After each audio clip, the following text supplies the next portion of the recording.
আসসালামু আলাইকুম প্রিয় শিক্ষার্থীবৃন্দ, আশা করছি প্রত্যেকে ভালো আছেন।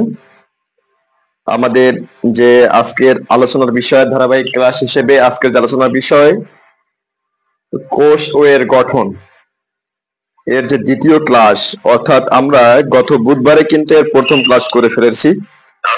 সেখানে আশা করছি আপনাদের কোনো সমস্যা নাই। এই ক্লাসে আমরা তারই ধারাবাহিকতা ক্লাস করব। আশা করছি আপনাদের প্রত্যেকের কাছে ভয়েস শুনতে এবং ভিডিওতে কোনো সমস্যা মনে হচ্ছে না। ভয়েস এবং ভিডিও দুটাই ক্লিয়ার আছে। যদি সমস্যা থেকে থাকে সেটা অবশ্যই আমাদেরকে জানাবেন, আর কোনো সমস্যা থাকলে সেটা কমেন্ট করে তো অবশ্যই জানাতে হবে। দ্বিতীয়ত যে বিষয়টা হলো, আপনাদের কাছে যদি কোনো বিষয় মানে ক্লিয়ার না, যদি এমন থাকে যে মনে হচ্ছে যে বিষয়টা ক্লিয়ার না, সেটা কিন্তু আপনারা আবারও আমাকে কমেন্ট করে জানাতে পারবেন। আমরা প্রতিটা টপিক শেষে আমরা সেই টপিকটা রিভিশন করব এবং আমরা কোশ্চেনও দেখতে পারবো ইনশাআল্লাহ। ওকে, সুতরাং আমরা চলে যাচ্ছি আজকের কোষ ও এর গঠন ক্লাস 2 তে। বুঝা গেছে কোন ক্লাস? কোষ ও এর গঠন ক্লাস 2। একটু কমেন্ট করে জানান তো যে কি ক্লাসের যে ভিডিও সেটা আপনি দেখতে পাচ্ছেন কিনা, বা দেখতে কোনো সমস্যা হচ্ছে কিনা। সমস্যা হলে আমাদেরকে জানিয়ে দিতে পারে। ওকে, তাহলে আমরা এর আগের দিন যেটা পড়ছিলাম, আমরা কোষ সংক্রান্ত সকল তথ্য শেষ করে ফেলেছিলাম। কোষ আবিষ্কার থেকে শুরু করে একদম কোষের যে প্রকারভেদ যেটা ছিল, উদ্ভিদ কোষ, প্রাণী কোষ, আদি কোষ, প্রকৃত কোষ, দেহ কোষ, জনন কোষ, বড় কোষ, ছোট কোষ, কোষ তত্ত্ব, কোষ বিদ্যা আমরা কিন্তু শেষ করেছিলাম। এখন আমরা যে বিষয়টা নিয়ে কথা বলবো তার পরবর্তী ধারা থেকে আমাদের আজকে প্রথম আলোচনা হচ্ছে কোষ প্রাচীর নিয়ে। কি নিয়ে? কোষ প্রাচীর নিয়ে। বুঝা গেছে? কোষ প্রাচীর নিয়ে আমরা যদি পূর্বের ক্লাসটি যদি ভালোভাবে করে থাকি, তাহলে একটু কমেন্ট করে জানাবেন যে কোষ প্রাচীর কোথায় পাওয়া যায়, উদ্ভিদ কোষে নাকি প্রাণী কোষে।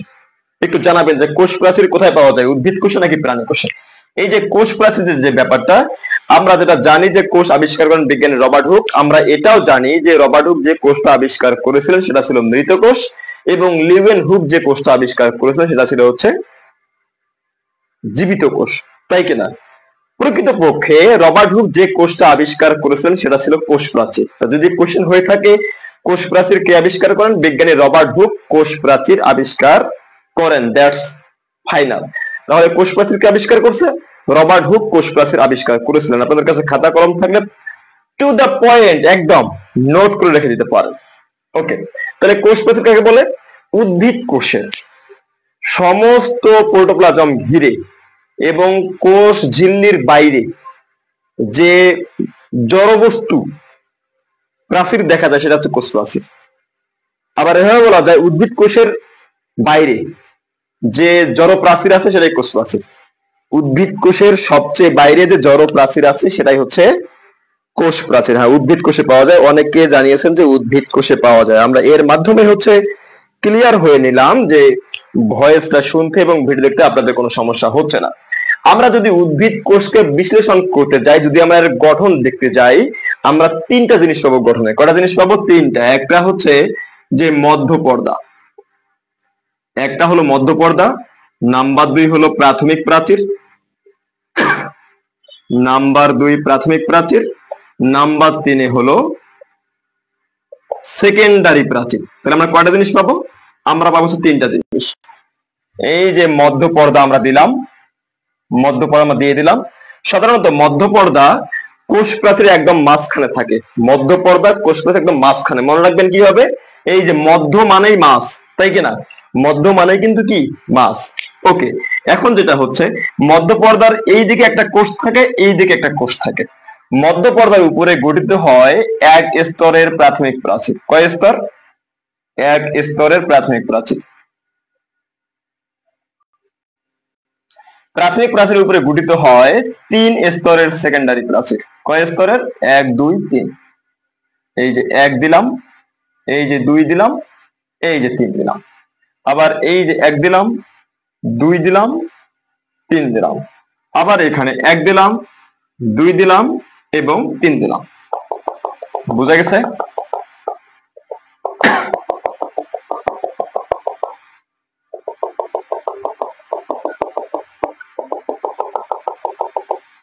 এটা হচ্ছে মধ্য পর্দা। এটা কি? এটা হলো মধ্য পর্দা। এখন মধ্য পর্দা গঠিত হচ্ছে কি দিয়ে? মধ্য পর্দা গঠিত হচ্ছে সাইটোপ্লাজম থেকে আসা ফ্র্যাগমোপ্লাস্ট। কি সেটা? সাইটোপ্লাজম থেকে আসা ফ্র্যাগমোপ্লাস্ট এবং গোলগি বডি থেকে আসা পেকটিন জাতীয় ভেসিকল। পেকটিন জাতীয় ভেসিকল। বুঝে গেছে? তাহলে মধ্য পর্দা, এই যে মাঝখানে যে মধ্য পর্দাটা, যেটা হচ্ছে কোষ প্রাচীর সবচেয়ে মাঝখানের জায়গা, যার একদিকে এদিকে একটা কোষ আছে, এদিকে একটা কোষ আছে, যে দুটা কোষকে পৃথক করে রেখেছে, এই মধ্য পর্দা গঠিত হয়েছে সাইটোপ্লাজম থেকে আসা ফ্র্যাগমোপ্লাস্ট এবং গোলগি বডি থেকে আসা, কোত্থেকে আসা? গোলগি বডি থেকে আসা পেকটিন জাতীয় ভেসিকল মিলে গঠিত হয়েছে মধ্য পর্দা।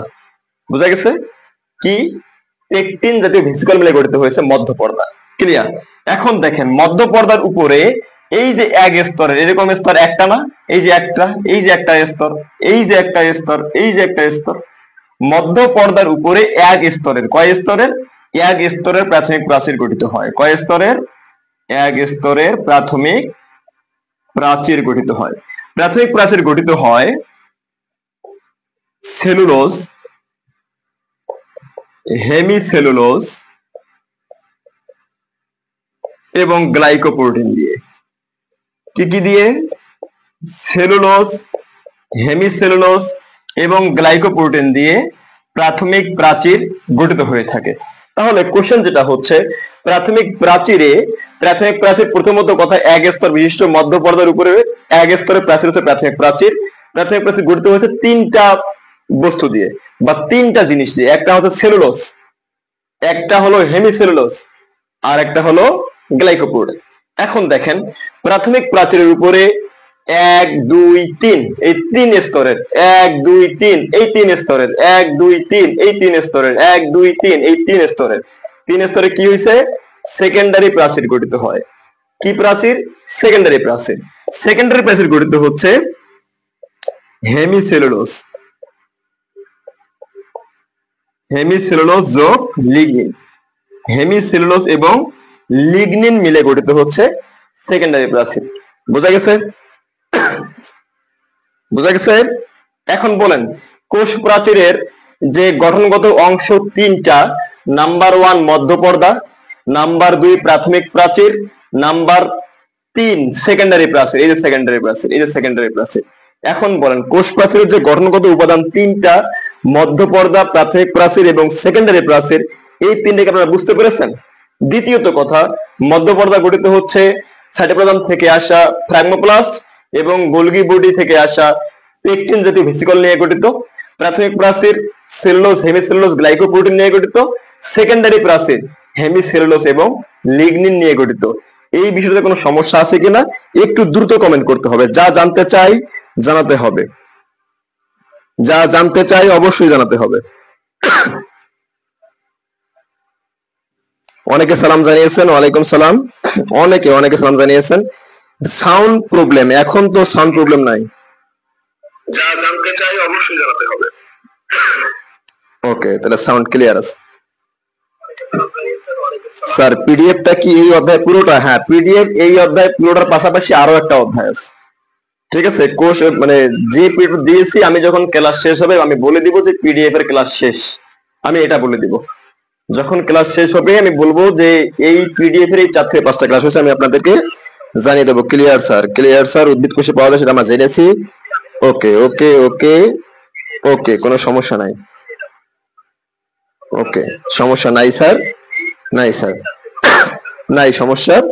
আচ্ছা, তাহলে যদি আমরা আরেকবার রিকল করি, রিকল যেটা হচ্ছে কোষ প্রাচীর। কোষ প্রাচীরকে পাওয়া যাচ্ছে উদ্ভিদ কোষে। কোথায় পাওয়া যাচ্ছে? কোষ প্রাচীরকে পাওয়া যাচ্ছে উদ্ভিদ কোষে, তাই না? এটা আমি প্রথমে আপনাদেরকে কমেন্ট করতে বলেছিলাম। কোষ প্রাচীরকে পাওয়া যাচ্ছে উদ্ভিদ কোষে, এটাকে প্রাণী কোষে পাওয়া যায় না। ওকে, কোষ প্রাচীর গঠিত হয় তিনটা অংশ নিয়ে। মাঝখানটা হচ্ছে মধ্য পর্দা, মধ্যপর্দা দুইটা কোষকে পরস্পর পৃথক করে রাখে এবং মধ্যপর্দা কোষ প্রাচীরের সবচেয়ে মাঝখানের জায়গা। মধ্যপর্দা গঠিত হয়েছে গলগি সাইটোপ্লাজম থেকে আসা ফ্রাগমোপ্লাস্ট এবং গোলগি বডি থেকে আসা পেকটিন জাতীয় ভেসিকল মিলে। এরপর মধ্যপর্দার উপরে এক স্তর, এই যে দেখেন ফোটা ফোটা দেওয়া আছে, এখানে একটা, এই যে একটা মধ্যপর্দার উপরে এক স্তরে প্রাথমিক প্রাচীর গঠিত হয়। প্রাথমিক প্রাচীর গঠিত হয় হচ্ছে সেলুলোজ, হেমিসেলুলোজ এবং গ্লাইকোপ্রোটিন দিয়ে। প্রাথমিক প্রাচীরের উপরে 3 স্তর, 1 2 3, এই যে 1 2 3 3 স্তরের সেকেন্ডারি প্রাচীর গঠিত হয়েছে হেমিসেলুলোজ এবং লিগনিন দিয়ে। বিষয়টা আরেকবার রিকল করা হলো, আশা করছি আপনাদের সমস্যা নাই। তবে এখানে আর একটা জিনিস আছে যেটা আমাদেরকে জানতে হবে। দেখেন এই যে এই সম্পূর্ণটা যে মধ্যপর্দা, মধ্যপর্দার এই জায়গাটা দেখেন ফাঁকা, এই জায়গাটা ফাঁকা না? এখানে প্রাথমিক প্রাচীরও গঠিত হয় নাই, সেকেন্ডারি প্রাচীরও গঠিত হয় নাই। আবার দেখেন এই যে এই জায়গাটাও ফাঁকা, প্রাথমিক প্রাচীর গঠিত হয় নাই, সেকেন্ডারি প্রাচীর গঠিত হয় নাই। মধ্যপর্দার উপরে যে জায়গাটাতে কোনো প্রাচীর গঠিত হয় না একে বলা হয় কূপ। কি বলা হয়? কূপ বলা হয়। বোঝা গেছে? মধ্যপর্দার উপরে যে জায়গাটাতে কোনো প্রাথমিক প্রাচীর এই জায়গাতে নাই, এই জায়গাতে সেকেন্ডারি প্রাচীরও নাই। মধ্যপর্দার উপরে যে জায়গাটাতে কোনো প্রাচীর গঠিত হয় না ওই জায়গাটাকে বলা হচ্ছে কূপ। সেই হিসাবে এখানে একটা কূপ এবং এই যে এখানে এটাও একটা কি কূপ। দুইটা কূপ যদি পাশাপাশি থাকে আমরা একে বলতে পারি কূপ জোড়া। কি বলতে পারি? কূপ জোড়া। কূপ জোড়া। বুঝা গেছে? কি বলতে পারি? কূপ জোড়া। তাহলে আমরা মোটামুটি দেখেন যে কোষ প্রাচীরের গঠন জেনে গেছি। এখান থেকে যে কোশ্চেন হতে পারে যে নিচের কোনটি প্রাথমিক প্রাচীরের উপাদান? Cellulose, hemicellulose, glycoprotein. নিচের কোনটি সেকেন্ডারি প্রাচীরের উপাদান? Hemicellulose, lignin. নিচের কোনটি মধ্যপর্দার উপাদান? ফ্রাগমোপ্লাস্ট এবং পেকটিন জাতীয় ভেসিকল। ঠিক আছে, এখন দেখেন সেকেন্ডারি প্রাচীরে প্রাচীর একটা, দুইটা, তিনটা। এই তিনটা প্রাচীর অবশ্যই একের চেয়ে বেশি, এজন্য সেকেন্ডারি প্রাচীর কুরু বা মোটা। কুরু বা কি? মোটা। সেকেন্ডারি প্রাচীর প্রাথমিক প্রাচীরের চেয়ে কুরু বা মোটা। কেন? কারণ সেকেন্ডারি প্রাচীর তিনটা প্রাচীর নিয়ে গঠিত, তিনটা অংশ নিয়ে গঠিত, তিনটা স্তর নিয়ে গঠিত, এই কারণে সে মোটা। বুঝা গেছে? বুঝা গেছে? ওকে ওকে। তাহলে আমাদের এখানে আর কি একটু আলোচনা আছে, সেটা হচ্ছে আমরা যেমন ভৌত গঠন দেখলাম, রাসায়নিক গঠন কি? আমরা সাধারণত ভৌত গঠন এবং রাসায়নিক গঠনের ক্ষেত্রে হিসেবে যেটা জানি, ভৌত গঠন হলো যে জিনিসটা দেখতে কি রকম, আমরা দেখলাম কি রকম। রাসায়নিক গঠন হলো যে জিনিসটার ভিতরে কি কি উপাদান আছে, আমরা কিন্তু অলরেডি দেখে গেছি জিনিসটার ভিতরে কি কি উপাদান আছে। মধ্যপর্দায় আছে ফ্রাগমোপ্লাস্ট জাতীয় ভেসিকল, ফ্রাগমোপ্লাস্ট এবং পেকটিন জাতীয় ভেসিকল। প্রাথমিক প্রাচীরে আছে সেলুলোজ, হেমিসেলুলোজ এবং গ্লাইকোপ্রোটিন। সেকেন্ডারি প্রাচীরে আছে হেমিসেলুলোজ এবং লিগনিন। এখন এখানে যেটা কথা হচ্ছে, এগুলার মধ্যে কোষ প্রাচীরের রাসায়নিক উপাদানের মধ্যে, কিসের মধ্যে? রাসায়নিক উপাদানের মধ্যে 40% হলো সেলুলোজ, 20% হলো হেমিসেলুলোজ, 20% কি? Hemicellulose, 30% pectin, 10% glycoprotein. 10% কি? গ্লাইকোপ্রোটিন। তাহলে আমরা এখানে দেখতে পাচ্ছি কোষ প্রাচীরের মধ্যে সবচেয়ে বেশি কোন উপাদানটা আছে? বেশি আছে সেলুলোজ। এজন্যই আমরা ক্লাস 8 থেকে 9 থেকে 10 থেকে ইন্টারে এসে মুখস্থ করেছি কোষ প্রাচীরের প্রধান উপাদান সেলুলোজ। বুঝা গেছে? এখান থেকে এই কোশ্চেনটা প্রচুর পরীক্ষাতে এসেছে।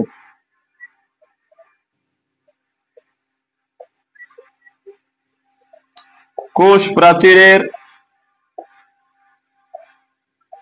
প্রধান উপাদান কি? একটু অ্যান্সার করেন। Cellulose, hemicellulose, pectin, glycoprotein. এই কোশ্চেনটা প্রচুর পরীক্ষায় আসছে। তাহলে আমরা এখান থেকে কিন্তু আমরা জানতে পারি যে কোষ প্রাচীরের প্রধান উপাদান সেলুলোজ। তাই তো? আমরা এখান থেকে জানতে পারি, আমরা সেই অনুসারে দেখিয়েছি যে কোষ প্রাচীরের প্রধান উপাদান কি, সেটা কিন্তু সর্বোচ্চ পরীক্ষাতে আসছে। কি প্রধান উপাদান? কি প্রধান উপাদান? হলো সেলুলোজ।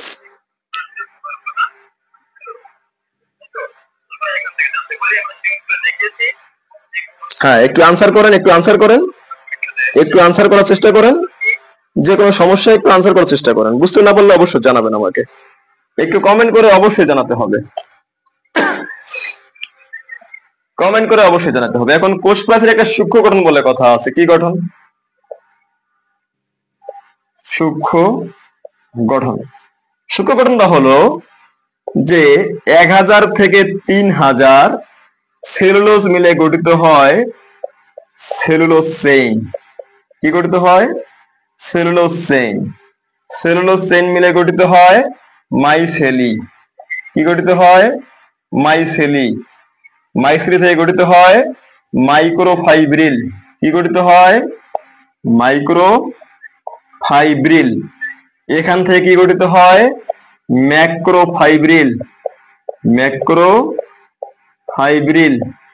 এখান থেকে গঠিত হয় হচ্ছে ফাইবার, বা আমরা বাংলায় বলি একে তন্তু।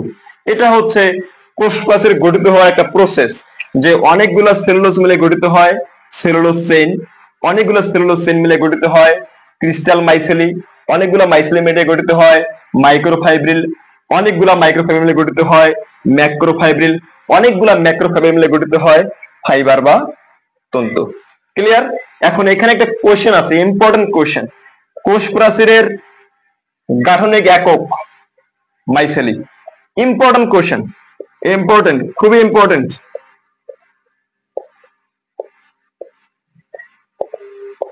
কোষ প্রাচীরের গাঠনিক একক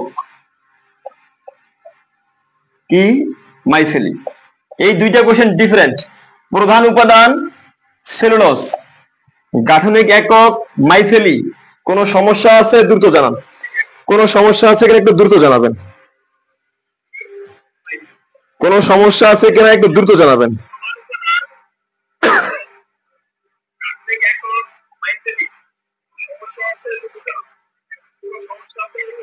আচ্ছা, যদি ক্লাসটা আপনাদের ভালো লেগে থাকে আপনারা ক্লাসটাকে শেয়ার করে রাখতে পারেন। ক্লাসটা ভালো লেগে থাকলে ক্লাসটা শেয়ার করে রাখতে পারেন। ক্লাসটা যদি ভালো লেগে থাকে শেয়ার করে রাখতে পারেন। ক্লাসটা একটু আমরা লম্বা ক্লাস নেওয়ার চেষ্টা করব। আমরা মোটামুটি আজকে সাইটোপ্লাজম শেষের দিকে যাব, সাইটোপ্লাজম শেষ করে দেওয়ার চেষ্টা করব আমরা আজকে। দেখেন, এখান থেকে কোষ প্রাচীরের সবচেয়ে বেশি যে কোশ্চেনটা হওয়ার কথা বা হয়ে থাকে, যে কোষ প্রাচীরের প্রধান উপাদান কি? সেলুলোজ। কোষ প্রাচীরের গাঠনিক একক কি? মাইসেলি। এই দুইটা কোশ্চেন সবচেয়ে বেশি হওয়ার কথা, বেশি হয়ে থাকে। এর পাশাপাশি আরেকটা কোশ্চেন হয়ে থাকে যে কোষ প্রাচীর কোথায় পাওয়া যায়? উদ্ভিদ কোষে, প্রাণী কোষে, ছত্রাকে, না শৈবালে, নাকি হচ্ছে ধরেন যে ব্যাকটেরিয়ায়, এরকম কোশ্চেন হয়ে থাকে। অর্থাৎ মানে কোষ প্রাচীরটা যে উদ্ভিদে পাওয়া যায় একটা বড় একটা ইয়া, এই তিনটা কোশ্চেন এখান থেকে বেশি হয়ে থাকে।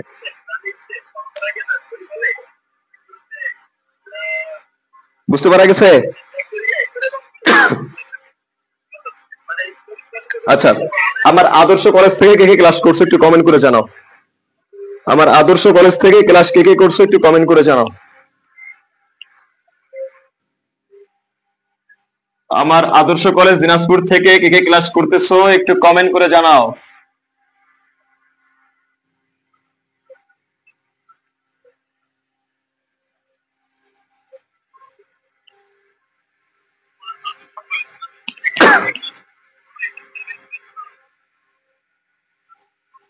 ওকে, ওকে। আচ্ছা, আমরা আমরা এখন যেটা হচ্ছে যে আমরা উদ্ভিদ কোষ, প্রাণী কোষ যেহেতু চিনি, আমরা আগের দিন আলোচনাও করছি।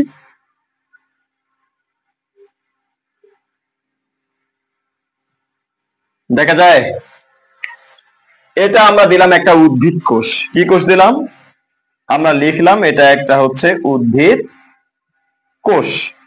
আচ্ছা, এখানে গুরুত্বপূর্ণ দুটা পয়েন্ট আছে। একটা হচ্ছে প্রোটোপ্লাস্ট, একটা হচ্ছে প্রোটোপ্লাজম। আমরা এখান থেকে একটা পড়বো সাইটোপ্লাজম। আমরা এখান থেকে তিনটা জিনিস পড়বো। বুঝা গেছে কি পড়বো আমরা? আমরা তিনটা জিনিস পড়বো এখান থেকে। ওকে, আমি আদর্শ স্টুডেন্ট, আমি আপনার বাসার রাসেল। ওকে, আমি আছি স্যার সুবর্ণ রায়। মেরা প্রশান্ত রায় স্যার, আমি আছি স্যার আমি। আচ্ছা, অনেকেই আছো, তোমাদেরকে সাধুবাদ এবং কৃতজ্ঞতা জানাচ্ছি। ওকে, তাহলে আমরা যদি একটু দেখার চেষ্টা করি যে প্রোটোপ্লাস্টটা কি। আমরা যেটা জানি উদ্ভিদ কোষের সবচেয়ে বাইরের আবরণের নাম কোষ প্রাচীর। আমরা কিন্তু কোষ প্রাচীর পড়ে ফেলেছি অলরেডি, তাই কিনা? কোষ প্রাচীরকে আমরা পড়ে ফেলেছি। এখন দেখেন, কোষ প্রাচীর বাদ দিয়ে ভিতরে যা আছে, ভিতরে কি আছে? কোষঝিল্লি আছে। এখানে ধরেন যে নিউক্লিয়াসকে বাদ দিলাম, সাইটোপ্লাজম আছে। সাইটোপ্লাজমের অঙ্গাণু যেগুলো mitochondria, plastid, Golgi body, lysosome, ribosome, centriole, endoplasmic reticulum, peroxisome, glycosome সবগুলো এর অভ্যন্তরে আছে না? তাহলে কোষ প্রাচীর বাদ দিয়ে উদ্ভিদ কোষের যেটা আছে সেটা হচ্ছে প্রোটোপ্লাস্ট। বুঝা গেছে? কোষ প্রাচীর বাদ দিয়ে একটা কোষে যা পাওয়া যায় সেটা হচ্ছে প্রোটোপ্লাস্ট। এখন তাহলে প্রোটোপ্লাজমটা কি? প্রোটোপ্লাজমটা হলো এই যে ভিতরে যাচ্ছে কোষঝিল্লি। আমরা যদি কোষঝিল্লিকে বাদ দেই, ভিতরে যে অঙ্গাণুগুলো আছে সমস্ত জায়গা জুড়ে, জায়গাটা সহ, ওটাকে আমরা বলতেছি প্রোটোপ্লাজম। কি বলতেছি? প্রোটোপ্লাজম। ওই যে কোষগুলা, মানে অঙ্গাণুগুলা, ওই জায়গাটা সহ ওখানে যা আছে যা নাই সবগুলা মিলে একত্রে বলা হচ্ছে প্রোটোপ্লাজম। তাহলে সাইটোপ্লাজমটা কি? দেখেন, এই যে কোষ প্রাচীরকে যে বাদ দিলাম, থাকলো কোষঝিল্লি। কোষঝিল্লি যে বাদ দিলাম, ভিতরে এখন যে ফাঁকা জায়গা দেখা যাচ্ছে না, সম্পূর্ণ ফাঁকা দেখা যাচ্ছে, সম্পূর্ণ ফাঁকা জায়গাটা আছে না, এই ফাঁকা জায়গাটা হলো সাইটোপ্লাজম। এই ফাঁকা জায়গাটা যদি আমরা কোনো একটা অঙ্গাণু দেই, একটা অঙ্গাণু দিলাম, একটা কি দিলাম আমরা? অঙ্গাণু দিলাম। তাহলে আমরা এই অঙ্গাণুটাকে বলবো কি অঙ্গাণু? সাইটোপ্লাজমীয় অঙ্গাণু। আমরা একে কি বলতে পারবো? এর তো নাম আছে মাইটোকন্ড্রিয়া, কিন্তু সে আপাত দৃষ্টিতে সাইটোপ্লাজমীয় অঙ্গাণু, কারণ সে কি করছে? সাইটোপ্লাজমে অবস্থান করছে। তাহলে সাইটোপ্লাজম কি? আমরা কি এটা বুঝেছি? কোষ প্রাচীর বাদ দিলাম, কোষঝিল্লি বাদ দিলাম, ভিতরে যে সম্পূর্ণ ফাঁকা জায়গা, এই ফাঁকা জায়গাটা হলো সাইটোপ্লাজম। বুঝা গেছে? কোষ প্রাচীর বাদ দিলাম, কোষঝিল্লি আছে, ভিতরে ফাঁকা জায়গা আছে, ফাঁকা জায়গায় বিভিন্ন অঙ্গাণু আছে, সবগুলা অঙ্গাণু মিলে কোষ প্রাচীর সহ প্রোটোপ্লাস্ট। কোষঝিল্লি সহ, কোষঝিল্লি বাদ দিলাম, ভিতরে ফাঁকা জায়গা আছে, ফাঁকা জায়গার অভ্যন্তরে অনেকগুলো অঙ্গাণু আছে, অঙ্গাণু সহ ওই জায়গাটা প্রোটোপ্লাজম। ক্লিয়ার? তাহলে সাইটোপ্লাজম কি? কোষ প্রাচীর বাদ দিলাম, কোষঝিল্লি বাদ দিলাম, সম্পূর্ণ যে ফাঁকা জায়গাটা সাইটোপ্লাজম। এখন এই জায়গায় আমরা দেখব হচ্ছে,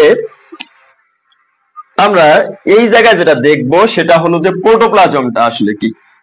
ঠিক আছে? প্রোটোপ্লাজম যেটা হচ্ছে বিজ্ঞানী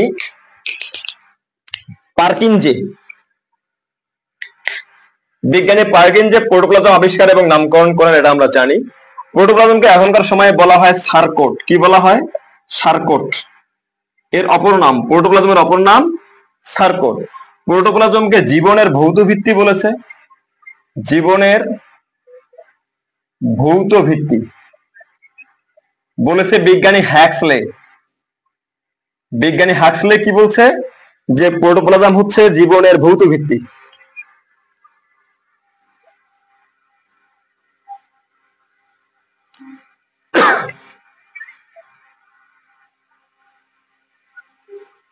বুঝা গেছে কি বললাম?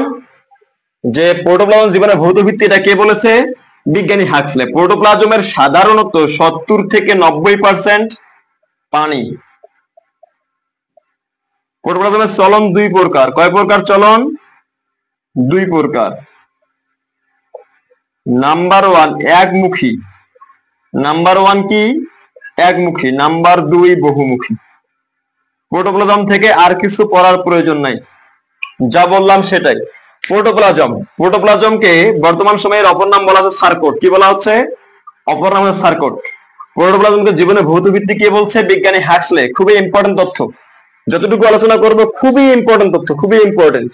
প্রোটোপ্লাজমের 70 থেকে 90% কি পানি।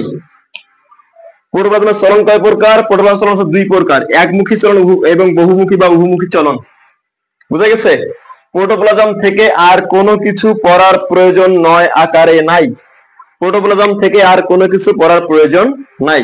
যতটুকু পড়লাম এনাফ, যতটুকু পড়লাম এনাফ, বেশি করে চাপ নেওয়ার প্রয়োজন নাই। আর কিছু কোনো জায়গায় লাগবে না ভাই, কোনো জায়গায় লাগবে না। ঠিক আছে? এই যে বোর্ডের পরীক্ষা, ইন্টারমিডিয়েট পরীক্ষা, মেডিকেল, অ্যাডমিশন, ভার্সিটি, যেখানে পরীক্ষা দিবা সেখানে নিবন্ধন, বিসিএস সহ যে কোনো জায়গা আছে না কেন, সেখানে এর বাইরে প্রোটোপ্লাজম থেকে পড়তে হবে না। যা পড়াচ্ছি অতটুকুই এনাফ। ওকে, তাহলে আমরা এখন যাব কোথায়? সাইটোপ্লাজম। সাইটোপ্লাজম থেকে কি কি জানা প্রয়োজন আমাদের? যে কোষ ভেদে এর হচ্ছে 65 থেকে 96% পানি, আর কিছু লাগবে না আপাতত। কোষ ভেদে 65 থেকে 96% হচ্ছে পানি।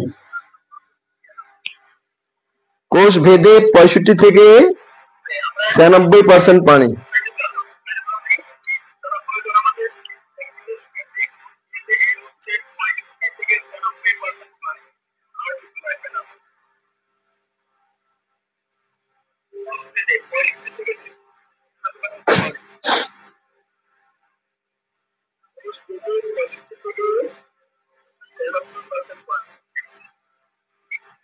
কোনো সমস্যা আছে কমেন্ট করেন, কোনো সমস্যা আছে কিনা জানিয়ে দেন।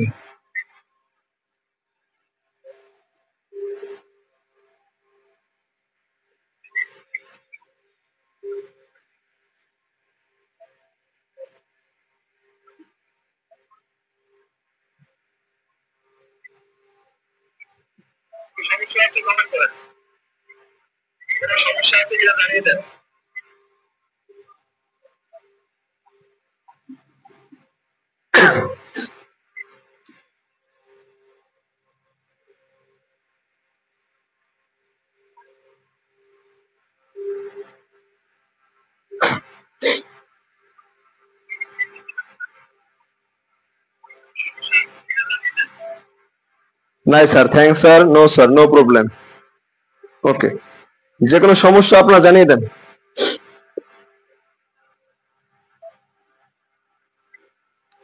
স্যার কোর্স দিতে লাগবে না, যাচ্ছি তো, এত এত ব্যস্ত হওয়ার কিছু নাই, যাচ্ছি কোর্স দিতে যাচ্ছি তো। ইস্তেহার সাথে থাকো, কোর্স দিতে যাচ্ছি তো, সব জায়গায় যাওয়া হবে। ও একটু ওয়েট প্লিজ।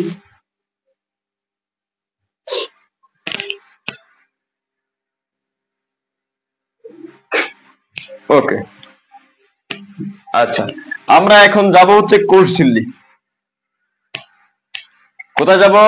আমরা যাব হচ্ছে কোর্সঝিল্লি।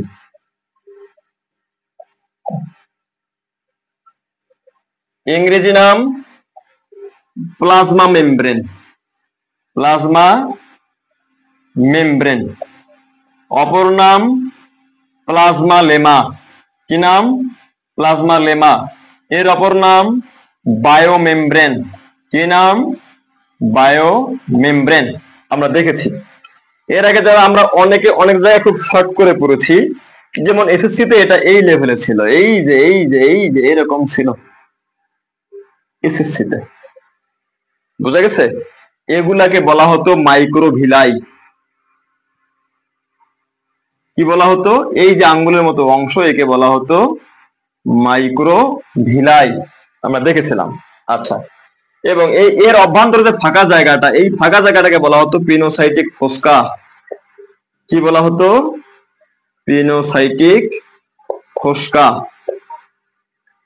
এটা কি? এটা হচ্ছে কোর্সেল। একটা সংক্ষিপ্ত পিকচার, বিস্তারিত আলোচনা যাচ্ছে, আগে একটু দেখে নেন। কোশ্চেন যেখান থেকে হয় সেখান থেকে আলোচনা করতে হবে, তাই না? আচ্ছা, এই যে কোষঝিল্লির মাইক্রোভিলাইয়ের অভ্যন্তরে যে ফাঁকা জায়গা, ফাঁকা জায়গাটাকে বলা হচ্ছে পিনোসাইটিক ফোস্কা। এখান থেকে যে কোশ্চেনটা হয়ে থাকে যে পিনোসাইটিক ফোস্কা পাওয়া যায় কোথায়, এটা কোষঝিল্লিতে পাওয়া যায়, প্লাজমা মেমব্রেনে পাওয়া যায়, প্লাজমা লেমায় পাওয়া যায়, বায়ো মেমব্রেনে পাওয়া যায়। কি পাওয়া যায়? পিনোসাইটিক ফোস্কা। তাহলে পিনোসাইটিক ফোস্কাটা কি? কোষঝিল্লির মাইক্রোভিলাইয়ের অভ্যন্তরে যে ফাঁকা জায়গা বা গহ্বর বা শূন্য জায়গা, এটাকে বলা হচ্ছে পিনোসাইটিক ফোস্কা। ওকে কথা। আচ্ছা, তাহলে আমরা এখন চলে যাই কোথায়? কোষঝিল্লির আমরা আলোচনায় একটু যাই, পুরো ক্লাসটা একটু মনোযোগী থাকবেন, ঠিক আছে? Lot of information you will get. Okay, তাহলে কোষ ঝিল্লিটা কি?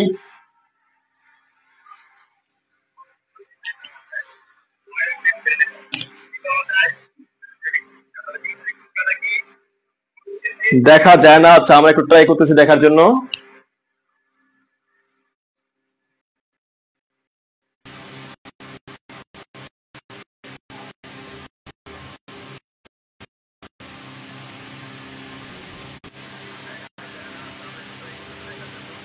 দেখতে পাই না একটা। আচ্ছা, আমরা দেখতেছি, একটু ওয়েট করেন।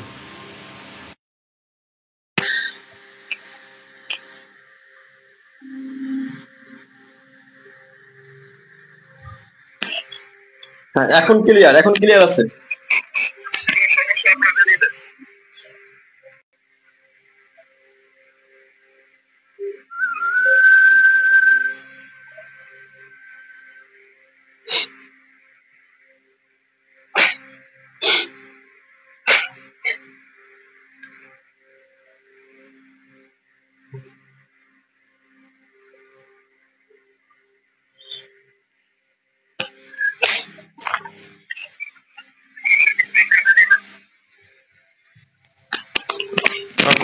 Thank you, thank you all notice করার জন্য। Thank you. আচ্ছা, এখন ক্লিয়ার? হ্যাঁ জি, ক্লিয়ার। ওকে, তাহলে আমরা কোষ ঝিল্লিটা কাকে বলছে? এই যে আমরা একটা উদ্ভিদ কোষ দেখি, উদ্ভিদ কোষ দেখলাম, বাইরের আবরণ কোষ প্রাচীর, এইটা কি? কোষ ঝিল্লি। কেন কোষ ঝিল্লি? কোষের অভ্যন্তরে সমস্ত প্রোটোপ্লাজমকে ঘিরে যে আবরণ, একে বলা হচ্ছে কোষ ঝিল্লি।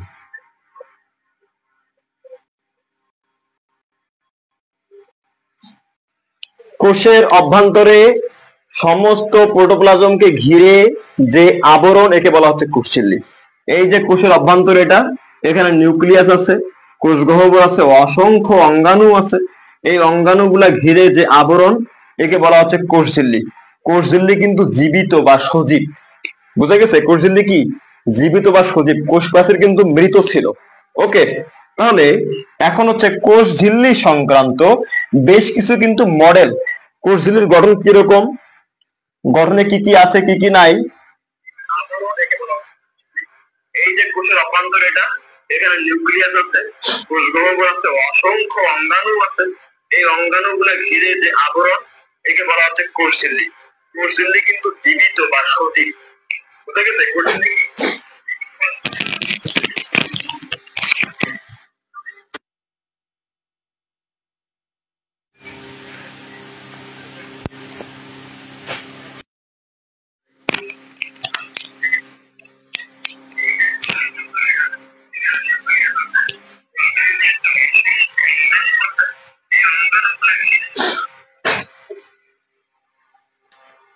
আচ্ছা, কোষ ঝিল্লির কিন্তু বিভিন্ন মডেল আছে। যেমন কোন কোন বিজ্ঞানী বলছে, নাম দিয়েছিল স্যান্ডউইচ মডেল। কি নাম মডেলের নাম? Sandwich model.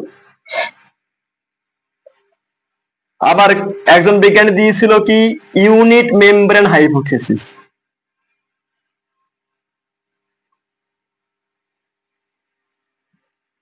হাইপোথিসিস। আবার একজন দিয়েছিল fluid mosaic model. Fluid mosaic model আর একজন বিজ্ঞানী দিয়েছিল। আমরা এখন দেখি, স্যান্ডউইচ মডেল দিয়েছিলেন বিজ্ঞানী ড্যানিয়েলি এবং ডেভসন। ড্যানিয়েলি এবং ডেভসন নামক দুজন বিজ্ঞানী এই ফ্লুইড মোজাইক মডেলটা, স্যান্ডউইচ মডেলটা দিয়েছিলেন। কোন মডেল? Sandwich model. তাহলে ইউনিট মেমব্রেন হাইপোথিসিস, এই মডেলটা কে দিয়েছিল? এই মডেল দিয়েছিল রবার্টসন। কি নাম? কি নাম? রবার্টসন। তাহলে ফ্লুইড মোজাইক মডেল, এই মডেলটা কি দিয়েছিল? বিজ্ঞানী সিঙ্গার। বিজ্ঞানী সিঙ্গার এবং নিকোলসন। সিঙ্গার এবং নিকোলসন এই মডেল প্রদান করেছিলেন। তাহলে ইউনিট মেমব্রেন হাইপোথিসিস, এই মডেলটা কে দিয়েছিল? এই মডেল দিয়েছিল রবার্টসন। কি নাম? রবার্টসন। তাহলে ফ্লুইড মডেল, এই মডেলটা কি দিয়েছিল বিজ্ঞানী সিঙ্গার,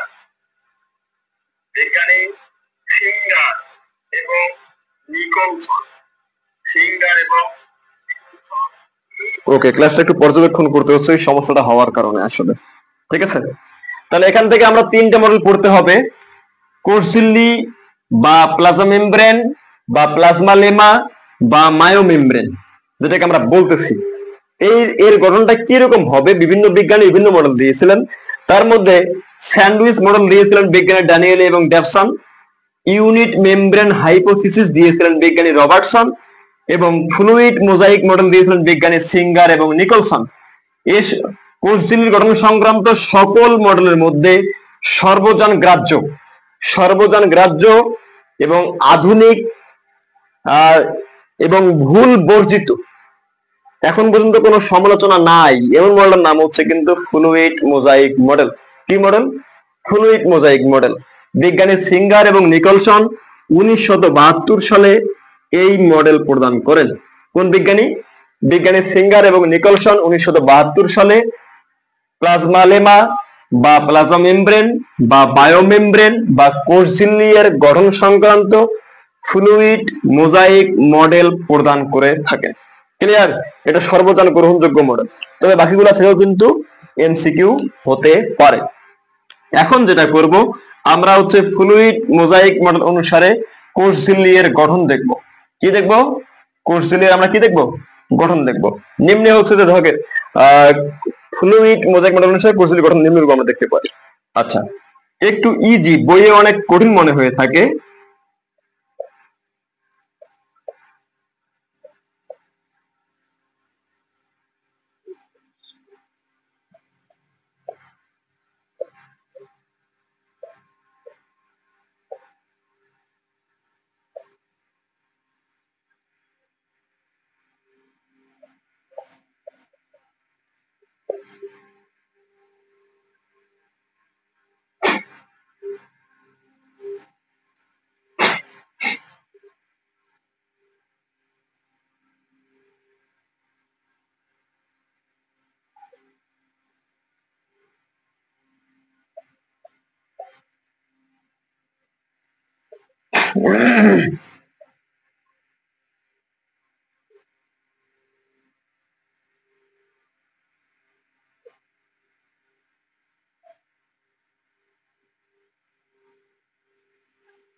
আমাদের মোটামুটি বলতে গেলে আমরা ফ্লুইড মোজাইক মডেলের চিহ্নিত চিত্র অঙ্কন করে ফেলেছি। আমরা এখন দেখব এর গঠনগুলা কিরকম। এখানে প্রধান জিনিস যে কটা পাওয়া যাবে, নাম্বার 1 ফসফোলিপিড। ঠিক আছে, ফ্লুইড মোজাইক মডেল অনুসারে কোষঝিল্লি হলো ফসফোলিপিডের বাইলেয়ার। কিসের বাইলেয়ার? ফসফোলিপিডের বাইলেয়ার। বাইলেয়ার, বাই মানে কি? বাই মানে দুই, লেয়ার মানে কি? লেয়ার মানে স্তর। তাহলে দেখেন এখানে একটা স্তর আছে, এদিকে একটা স্তর, দুইটা স্তর আমরা পেয়েছি। ঠিক আছে, প্রতিটি স্তরে কি থাকে? ফসফোলিপিড অণু থাকে। কি থাকে? ফসফোলিপিড অণু। তার মানে এই যে গঠন আমরা দেখলাম এটা হচ্ছে ফসফোলিপিড। এটা কি? ফসফোলিপিড। প্রতিটি ফসফোলিপিড অণুর দুইটা অংশ থাকে, একটা হলো পানিগ্রাহী মাথা যে পানি গ্রহণ করবে, একটা হলো পানি বিকর্ষী লেজ। আচ্ছা, একটু দেখি নিচ পর্যন্ত আসতেছে কিনা। ওকে ওকে ওকে ওকে, আমরা একটু দেখার চেষ্টা করি। আচ্ছা, তাহলে আমরা দেখি, এই যে দিলাম 1 নম্বর আমরা কি লিখছি? ফসফোলিপিড। ফ্লুইড মোজাইক মডেল অনুসারে কোষঝিল্লি হলো ফসফোলিপিডের বাইলেয়ার, অর্থাৎ দ্বিস্তরীয় আবরণ। এই দেখেন, এদিকে একটা স্তর, এদিকে একটা স্তর। প্রতিটি স্তরে কি থাকে? ফসফোলিপিড থাকে। তাহলে এগুলা কি? এগুলা এগুলা এগুলা এগুলা হচ্ছে ফসফোলিপিড। বুঝা গেছে? দেখেন এখন প্রতিটি ফসফোলিপিডের দুটি অংশ নিয়ে গঠিত। কয়টা অংশ? দুইটা। একটা হচ্ছে পানিগ্রাহী মাথা, আর এক জোড়া হলো পানি বিকর্ষী লেজ। বুঝা গেছে? তার মানে এই যে গোলাকার অংশটা, এটা হলো পানিগ্রাহী মাথা, এই দুইটা হলো পানি বিকর্ষী, মানে পানি বের করে দিবে, এটা হচ্ছে কি? লেজ। ক্লিয়ার? কোন সমস্যা আছে? একটু মনোযোগী হও সবাই। Number 2, membrane protein. কি? Membrane protein. ঠিক আছে? কোষঝিল্লিতে 3 ধরনের মেমব্রেন প্রোটিন পাওয়া যায়। কয় ধরনের? 3 ধরনের। কয় ধরনের? 3 ধরনের। Number 1, integral protein.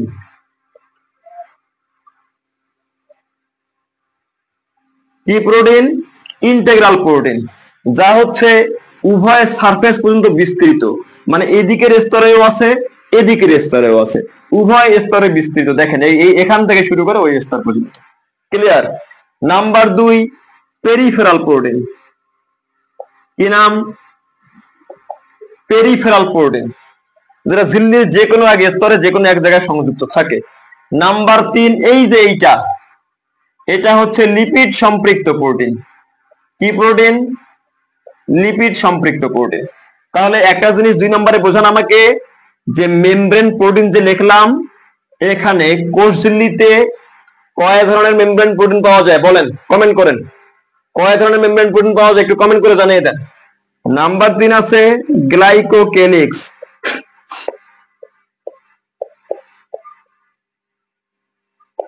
কি আছে? গ্লাইকোকেলিক্স কোষঝিল্লিতে বিদ্যমান। এই যে এটা হচ্ছে ফসফোলিপিড। এটা কি? ফসফোলিপিড।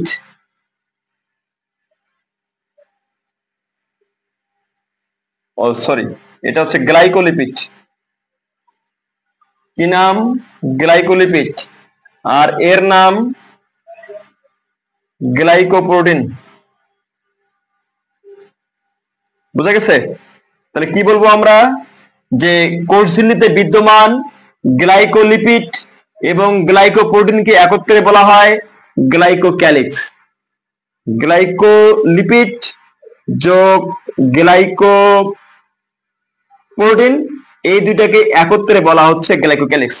তাহলে আবারও বলছি, কোষঝিল্লিতে বিদ্যমান গ্লাইকোপ্রোটিন এবং গ্লাইকোলিপিডকে একত্রে বলা হচ্ছে গ্লাইকোক্যালিক্স। কি বলা হচ্ছে? গ্লাইকোক্যালিক্স। ওকে, ঠিক আছে। নাম্বার 4-এ আমরা দেখতেছি আরেকটা জিনিস দেখা যায়, এই যে এইটা নাম্বার 4, এটা হচ্ছে কোলেস্টেরল। কি নাম? কোলেস্টেরল। কোষঝিল্লিতে ফসফোলিপিড না, এগুলা ফসফোলিপিড না, এগুলা ফসফোলিপিড অণুর ফাঁকে ফাঁকে কোলেস্টেরল বিদ্যমান। কি বিদ্যমান? কোলেস্টেরল। ঠিক আছে? কোলেস্টেরল লিপিড জাতীয়, তবে সে চর্বি বা তেল নয়, সে হলো স্টেরয়েড। সে কি ধরনের? কি জাতীয়? সে হলো স্টেরয়েড জাতীয়। কি জাতীয়? স্টেরয়েড জাতীয়। বুঝা গেছে? তাহলে বা স্টেরয়েড আমরা সরাসরি বলে থাকি। আমরা কি বললাম? কোলেস্টেরল কোষঝিল্লিতে ফসফোলিপিড অণুর ফাঁকে ফাঁকে, এই যে অণুর ফাঁকে, উপরের দিকে দেওয়া হয়নি, একটা দিয়ে দিই, কি থাকে? যে কোলেস্টেরল থাকে। কোলেস্টেরল তেল বা চর্বি নয়, কোলেস্টেরল লিপিড, তবে তেল বা চর্বি নয়, সে হলো স্টেরয়েড। কোলেস্টেরল দুইটা অংশ নিয়ে গঠিত, একটা মাথা আর একটা হচ্ছে লেজ। একটা পানিগ্রাহী মাথা আর একটা হলো পানি বিকর্ষী লেজ। একটু বলেন তো এই পর্যন্ত আলোচনায় কোনো সমস্যা আছে কিনা? হ্যাঁ, 3 প্রকার, 3 প্রকার, 3 প্রকার, অসংখ্য অ্যান্সার এসছে 3 প্রকার। ঠিক আছে? যারা 3 প্রকার অ্যান্সার দিয়েছেন সবার অ্যান্সার হয়ে গেছে। ঠিক আছে? স্টেরয়েড কি? সোজা কথা বলতে গেলে স্টেরয়েড এক ধরনের লিপিড। আমরা যখন কোষ রসায়ন পড়ব, আমরা যখন প্রোটিন, লিপিড এবং শর্করা, কার্বোহাইড্রেট, প্রোটিন, লিপিড যখন পড়ব, তখন আমরা স্টেরয়েড সম্পর্কে একটা পরিপূর্ণ আইডিয়া বা পরিপূর্ণ জ্ঞান পাবো। এখন আপাতত এইটুকু জেনে নেন যে স্টেরয়েড হলো এক ধরনের লিপিড।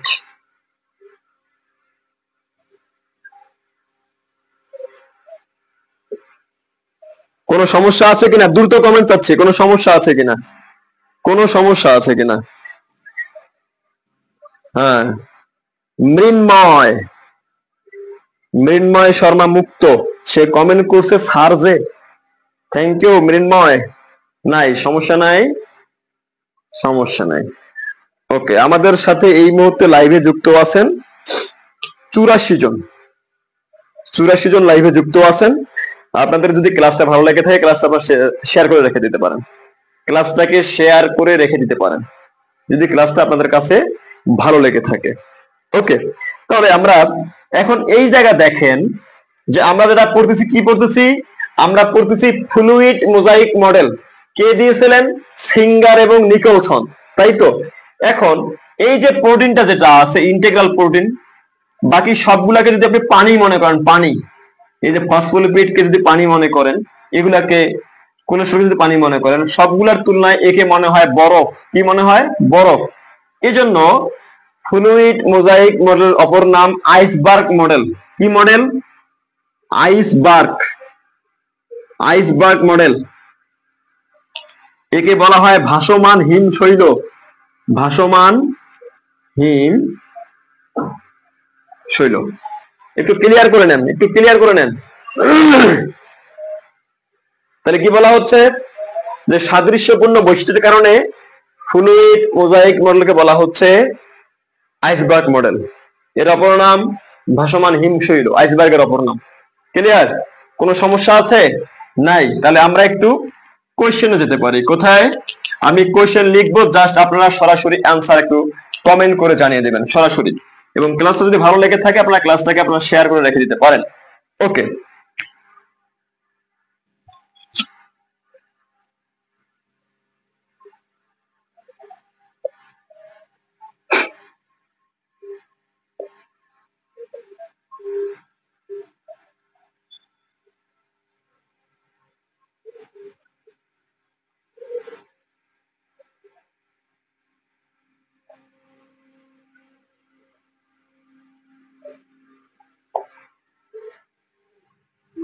কমেন্ট করেন।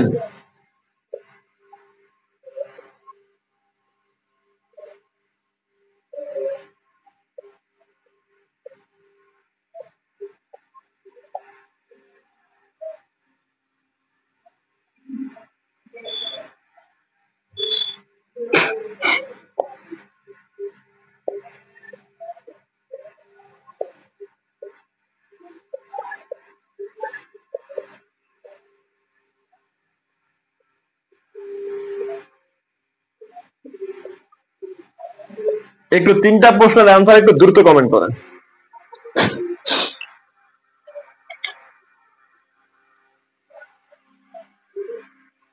Fluid mosaic, fluid mosaic model, fruit mosaic না। একটু 1 2 3, 1 2 3 দিয়ে আপনারা একটু আনসার করেন। 1 2 3 দিয়ে আপনারা একটু আনসার করেন।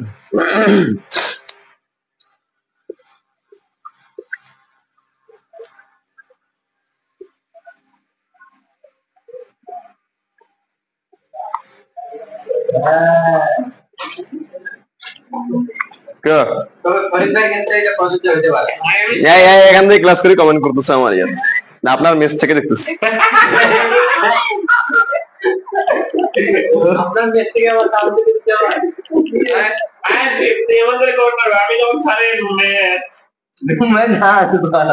মাইক অন আছে রে। আমার তো ওজন কম নাকি, পাগলা সোজা করো।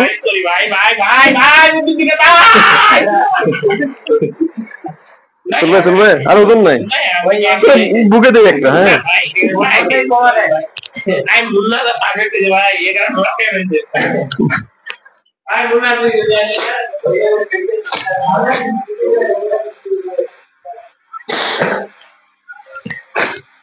কমেন্ট করেছেন আপনারা? কমেন্ট করেছেন?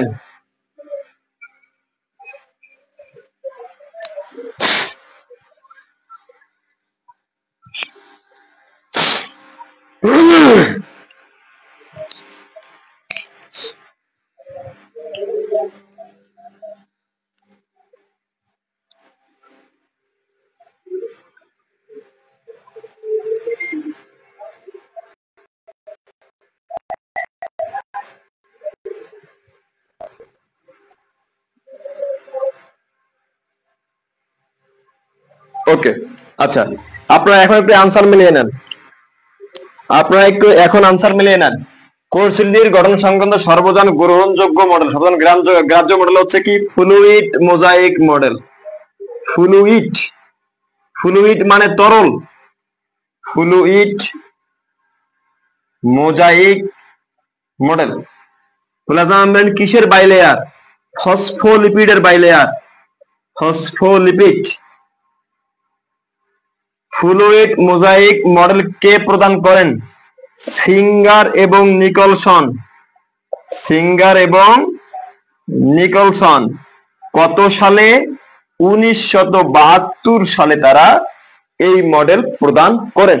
সাধারণত আমরা এখানে যে ফ্লুইড মোজাইক মডেলটা আলোচনা করেছি, এর অপর নাম কিন্তু হচ্ছে আইসবার্গ মডেল। একে মিল সম্পন্ন হওয়ার কারণে একে বলা হয় যে ভাসমান হিমশৈল বলা হয়ে থাকে।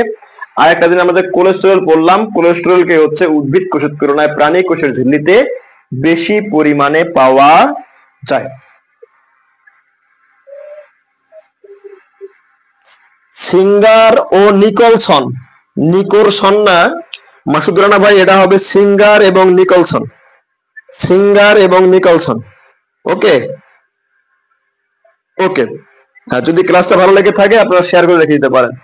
ক্লাসটা ভালো লেগে থাকলে আপনারা শেয়ার করে রেখে দিতে পারেন। আমরা এখন চলে যাব সাইটোপ্লাজমীয় অঙ্গাণুতে। এখানে আপনাদের একটা গুরুত্বপূর্ণ তথ্য প্রদান করব এই মুহূর্তে, ঠিক আছে? এই মুহূর্তে একটা তথ্য দেখবেন আপনারা। আমরা যদি একটা কোষ দেখি, ঘুরে ফিরে কোষ কেন্দ্রিক আলোচনা, আপনি উদ্ভিদ বলেন আর প্রাণী বলেন, সবারই আলোচনা কিন্তু কোষ কেন্দ্রিক। যার কোষ সম্পর্কে ভালো জ্ঞান আছে, ঠিক আছে, আমরা হচ্ছে বোটানি জুলজির টিচার এবং স্টুডেন্ট, আমরা এটা বলে থাকি, যার হচ্ছে কোষ এবং কোষের গঠন সম্পর্কে ভালো জ্ঞান আছে যে স্টুডেন্টের, তার বায়োলজির 1/3 জ্ঞান, অর্থাৎ 3 ভাগের 1 ভাগ জ্ঞান তার দখলে আছে। বুঝা গেছে? দেখেন, বাইরের আবরণ কোষ ঝিল্লি আমরা পড়েছি, ভিতরের কোষ প্রাচীর পড়েছি, কোষ প্রাচীর, তাই না? কোপরা বা সেল ওয়াল। ভিতরের আবরণ কোষ ঝিল্লি বা সেল মেমব্রেন, তাই না? এর ভিতরে যেসব অঙ্গাণু আছে, mitochondria, plastid, Golgi body, lysosome, ribosome, endoplasmic reticulum, centriole, peroxisome, glyoxysome, যে সকল অঙ্গাণু আছে সবগুলা অঙ্গাণুর মূল উপাদান কি? কি বললাম? মূল উপাদান। মূল উপাদান কি? প্রোটিন এবং লিপিড।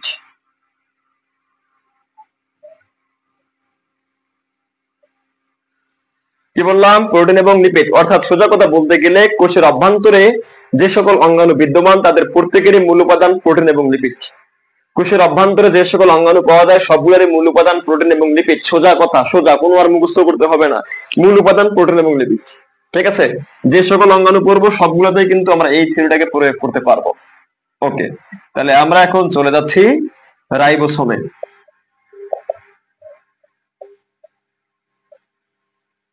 কি পড়তেছি আমরা পড়তেছি রাইবোসোম। ঠিক আছে? যদি ক্লিয়ার করে বলতে চাই, রাইবোসোমকে আবিষ্কার করেন বিজ্ঞানী ক্লোড, নাম দিয়েছিলেন মাইক্রোসোম। পরবর্তীতে বিজ্ঞানী প্যালেট ভারী পদার্থ রূপে রাইবোসোমকে আবিষ্কার করে নামকরণ করেন। আমরা এখান থেকে পড়তে পারি, আবিষ্কার করেন ক্লোড, নামকরণ করেন প্যালেট। এবং আমরা যে প্রথম ক্লাস করেছিলাম সেখানে আমরা জেনেছি রাইবোসোম সর্বজনীন অঙ্গাণু, অর্থাৎ সকল ক্ষেত্রে তাকে পাওয়া যায়। উদ্ভিদ কোষ, প্রাণী কোষ, আদি কোষ, প্রকৃত কোষ, জীবাণু, অণুজীব, সব জায়গাতেই রাইবোসোম আছে। ক্লিয়ার? যেহেতু রাইবোসোম সব জায়গাতেই আছে, আমরা একে বলে থাকি, রাইবোসোমকে বলি সর্বজনীন অঙ্গাণু।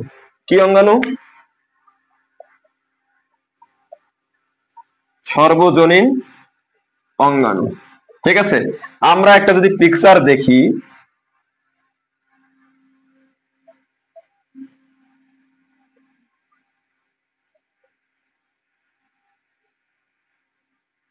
আমরা যদি পিকচার দেখি, রাইবোসোমের যে পিকচার, এর চারপাশে কোনো কিন্তু আবরণ নাই।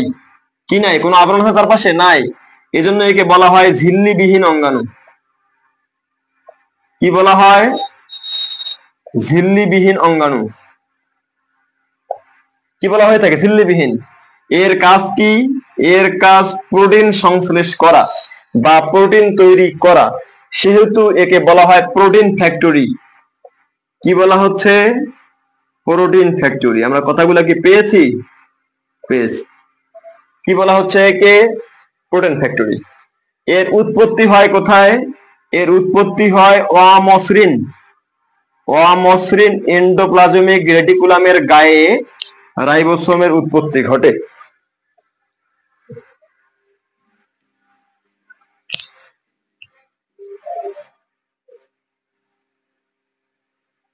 সাইটোপ্লাজম আলোচনা করছি একটু আগে, সাইটোপ্লাজম বাকি নাই, আমরা আলোচনা করেছি। হ্যাঁ,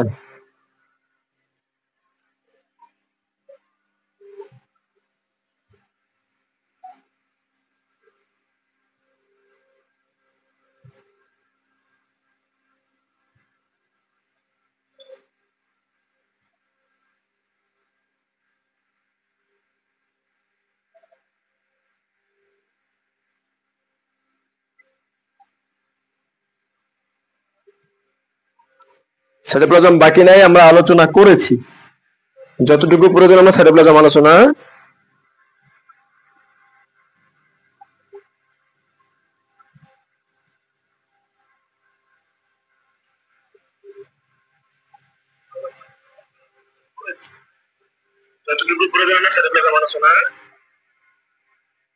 একটু নেটের সমস্যা ছিল। ওকে, তাহলে রাইবোসোমকে বলা হচ্ছে কি অঙ্গাণু? সর্বজনীন অঙ্গাণু। কারণটা কি? কারণ হলো রাইবোসোমকে আদি কোষ, প্রকৃত কোষ, উদ্ভিদ কোষ, প্রাণী কোষ, জীবাণু, অণুজীব, ব্যাকটেরিয়া, অ্যাক্টিনোমাইসিস, জিকেটশিয়া, মাইক্রোপ্লাজমা সব জায়গাতেই পাওয়া যায়। সকল কোষেই পাওয়া যায় রাইবোসোম, যেটার নাম সর্বজনীন অঙ্গাণু। এর কোনো ঝিল্লি বা আবরণী নাই, চারপাশে কোনো আবরণ আছে? নাই, ঝিল্লিবিহীন অঙ্গাণু। এর কাজ কি? সে প্রোটিন তৈরি করা। সে কি করে? প্রোটিন তৈরি করে। এজন্য এই যে রাইবোসোম যেটা আছে, একে বলা হচ্ছে প্রোটিন ফ্যাক্টরি। সে উৎপত্তি লাভ করে কোথায়? অমসৃণ এন্ডোপ্লাজমিক রেটিকুলামের গায়ে সে উৎপত্তি লাভ করে থাকে। আমরা যদি এখন যাই প্রকারভেদ, কোথায় যাব? প্রকারভেদে যাব। দুই প্রকার। কয় প্রকার? দুই প্রকার। একটা হলো 70s, একটা হলো 80s। 70s কে বলা হয় আদিকোষী। কি বলা হয়? আদিকোষী রাইবোসোম। 80s কে বলা হয় প্রকৃত কোষী রাইবোসোম। কি রাইবোসোম? প্রকৃত কোষী রাইবোসোম। অর্থাৎ আদিকোষ যেগুলা, সেখানে 70s রাইবোসোম পাওয়া যাবে। আদিকোষ বলতে ব্যাকটেরিয়া, অ্যাক্টিনোমাইসিস, মাইক্রোপ্লাজমা, রিকেটশিয়া যেগুলো আছে, এখানে যে সকল রাইবোসোম পাওয়া যাবে এদেরকে বলা হবে 70s রাইবোসোম। এর পাশাপাশি, আদিকোষের পাশাপাশি একে কোলোপ্লাস্টে পাওয়া যাবে। কোথায় পাওয়া যাবে? কোলোপ্লাস্ট। আর কোথায় পাওয়া যাবে? মাইটোকন্ড্রিয়ায় পাওয়া যাবে। বুঝা গেছে? তাহলে আদিকোষের রাইবোসোম 70s, কোলোপ্লাস্টে রাইবোসোম আছে 70s, মাইটোকন্ড্রিয়ার রাইবোসোম আছে, এটাও 70s প্রকৃতির। এছাড়া শৈবাল, ছত্রাক, উদ্ভিদ, প্রাণীতে 80s রাইবোসোম পাওয়া যায়। এর পাশাপাশি এখনকার সময়ে 77s নামে এক রাইবোসোম পাওয়া যাচ্ছে, এরা ছত্রাকে। 77s নামক রাইবোসোম এখনকার সময়ে পাওয়া যাচ্ছে ছত্রাকে। কোথায় পাওয়া যাচ্ছে? ছত্রাকে। এই যে 70s রাইবোসোম, এর আবার সাব ইউনিট দুইটা। কয়টা? দুইটা। একটা হচ্ছে 50s, একটা হলো 30s। 80s রাইবোসোম, এর আবার সাব ইউনিট দুইটা। একটা হলো 60s আর একটা হলো 40s। কোনো সমস্যা? কমেন্ট করো।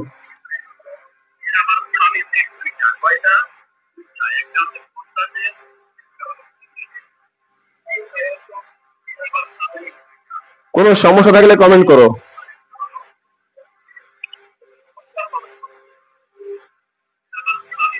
মৃন্ময় শর্মা, কমেন্টের রিপ্লাই দিয়েছি তোমার।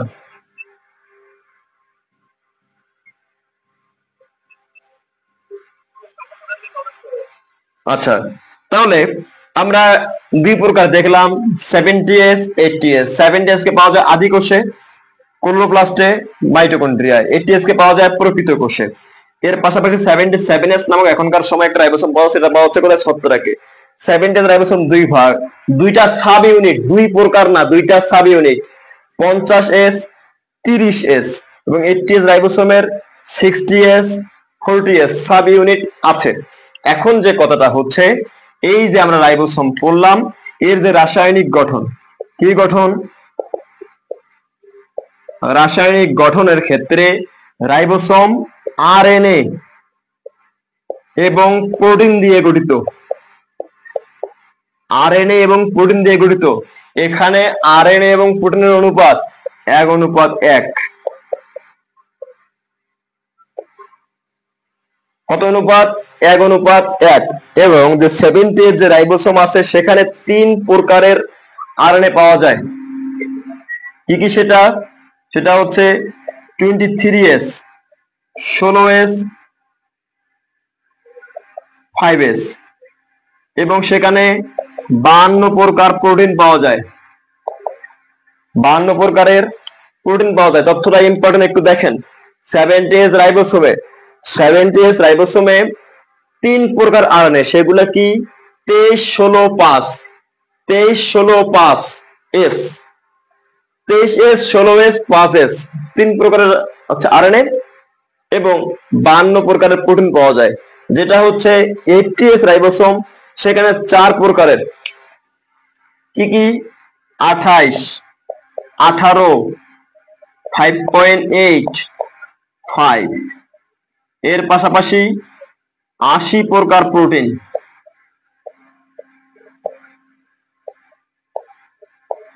একটু দেখেন এই জায়গায় 80s রাইবোসোমের ক্ষেত্রে 80s রাইবোসোম যে কাজটা করতেছে সেটা হলো এর অভ্যন্তরে 28, 18, 5.85 এই 4 প্রকারের আরএনএ আছে এবং এখানে 80 প্রকারের কি পাওয়া যায়? প্রোটিন পাওয়া যায়। ক্লিয়ার? কত প্রকারের? 80 প্রকারের। 23, 16, 5, 23, 16, 5 যে এটা হচ্ছে আরএনএ পাওয়া যায় 70s এ, 52 প্রকারের প্রোটিন। এর প্রধান কাজ কি?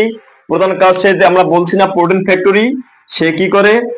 প্রোটিন, সে হচ্ছে প্রোটিন উৎপন্ন করে, প্রোটিন সংশ্লেষ করে, প্রোটিন তৈরি করে, এটাই কাজ। রাইবোসোম নিয়ে এনি মোর প্রবলেম? রাইবোসোম নিয়ে এনি মোর প্রবলেম?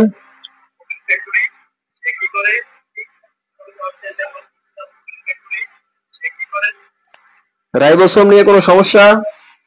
এখন ইশতেহার, মৃন্ময় শর্মা, রাইবোসোম নিয়ে এনি মোর প্রবলেম?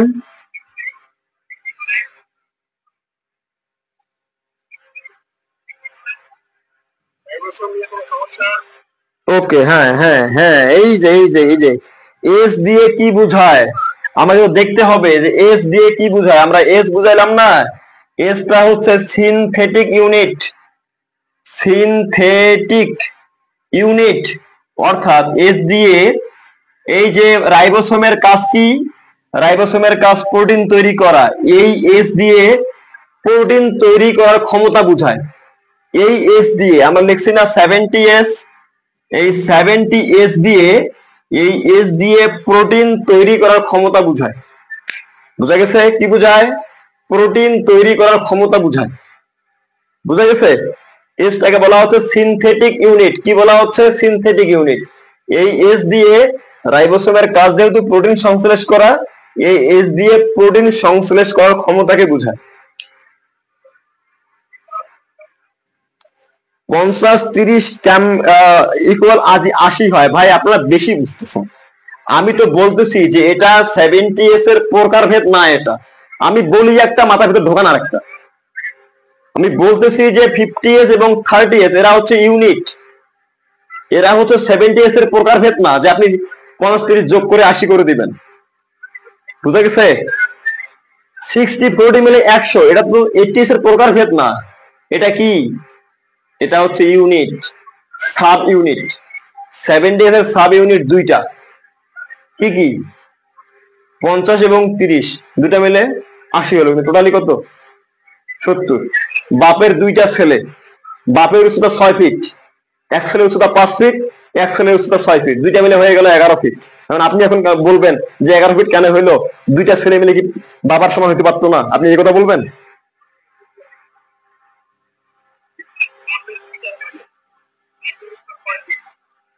রাসায়নিক গঠন, রাসায়নিক গঠন হচ্ছে রাসায়নিক গঠনের রাইবোসোম আরএনএ এবং প্রোটিন নিয়ে গঠিত। কি কি নিয়ে গঠিত?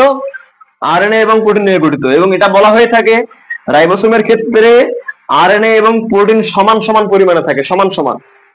আরএনএ যদি থাকে 100টা, প্রোটিনও থাকবে 100টা। আরএনএ যদি থাকে একটা, প্রোটিন থাকবে একটা। অর্থাৎ রাইবোসোমের অভ্যন্তরে আরএনএ এবং প্রোটিনের সংখ্যা সমান। বুঝা গেছে? 8টিএস তো আলোচনা হয়ে গেছে। 8টিএস রাইবোসোমে 4 প্রকার আরএনএ আছে, 28, 18, 5.85 এবং 80 প্রকারের কি আছে? 80 প্রকারের প্রোটিন আছে।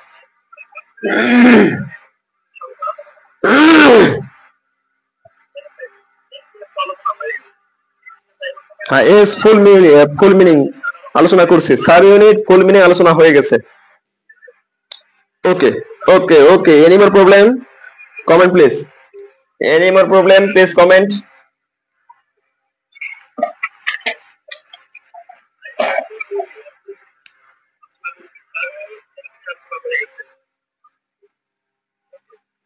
Okay, any more problem? Comment please. Any more problem? Please comment.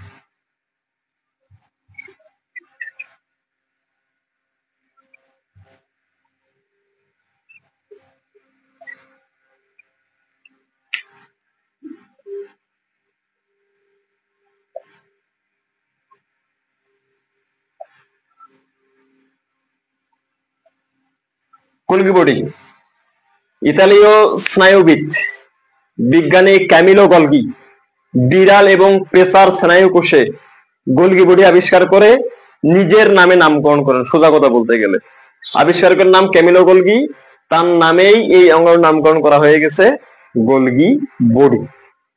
ওকে, কি বলা হয়েছে? Golgi body. ক্লিয়ার?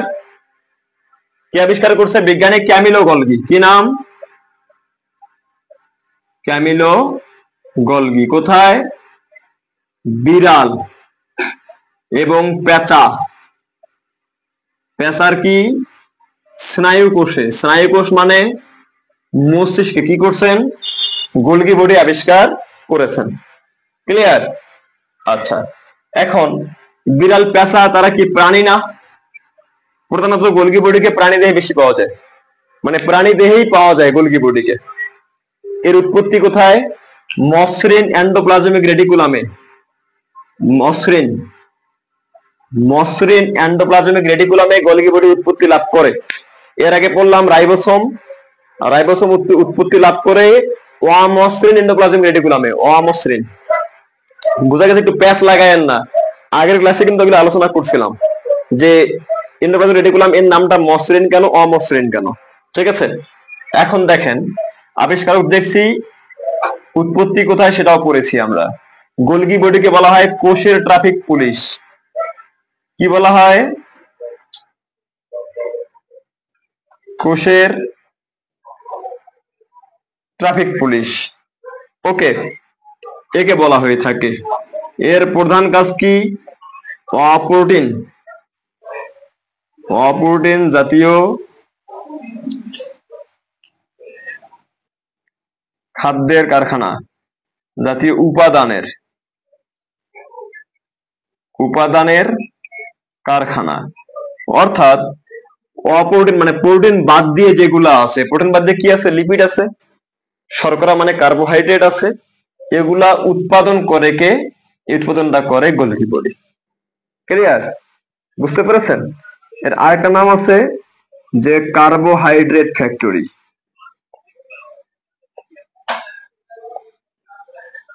কি নাম? Carbohydrate factory. বুঝা গেছে? কার নাম এগুলা? Golgi body. বুঝা গেছে? গোলগি বডি আবিষ্কার করছে বিজ্ঞানী ক্যামিলো গলগি বিড়াল পেঁচার স্নায়ু কোষে।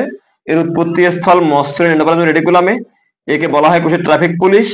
এর কাজ কি? প্রোটিন বাদ দিয়ে অন্য উপাদানগুলো তৈরি করা, যেমন কার্বোহাইড্রেট, লিপিড তৈরি করা।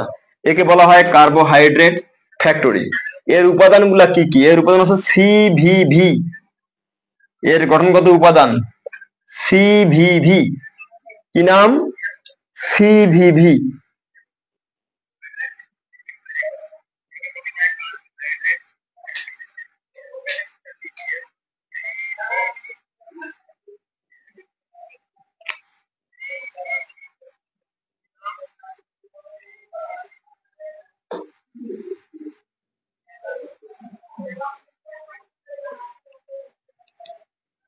নেট প্রবলেম ছিল। আর একবার রিপিট তো করে ফেলছি, কতবার রিপিট করবো বলো? আমরা দিচ্ছি কিন্তু গলগি বডি, কি দিচ্ছি? গলগি বডি, ঠিক আছে। এইটার নাম, সম্পূর্ণ নাম সিস্টার্নি। কি নাম? সিস্টার্নি। আমরা বলতে পারি এখানে 1 2 3 তিনটা সিস্টার্নি আছে। কি আছে? আছে। এর নাম ভেসিকল। এর নাম কি? ভেসিকল। এখন দেখেন সিস্টার্নির এক প্রান্তে গোলাকার যে শূন্য থালার মতো জায়গা, এর নাম ভেকুওল। এর নাম কি?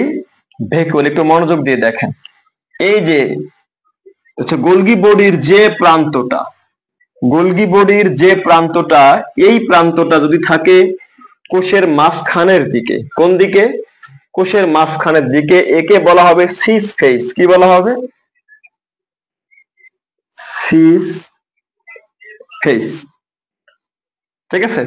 এবং আরেক পাশের অংশ যেটা আছে, এটা যদি থাকে কোষের বাইরের দিকে, মানে প্লাজমা মেমব্রেনের দিকে, একে বলা হবে ট্রান্সফেস। কি বলা হবে? ট্রান্সফেস। আর একটু আপনাদের ক্লিয়ার করে দেই। আচ্ছা, গোলগি বডির গঠনগত উপাদান কটা? তিনটা। কি কি? সিভিভি, সিস্টার্নি, ভেকুওল, ভেসিকল, ঠিক আছে।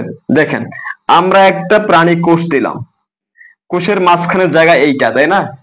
আমরা দিব এখানে হচ্ছে গোলগি বডি।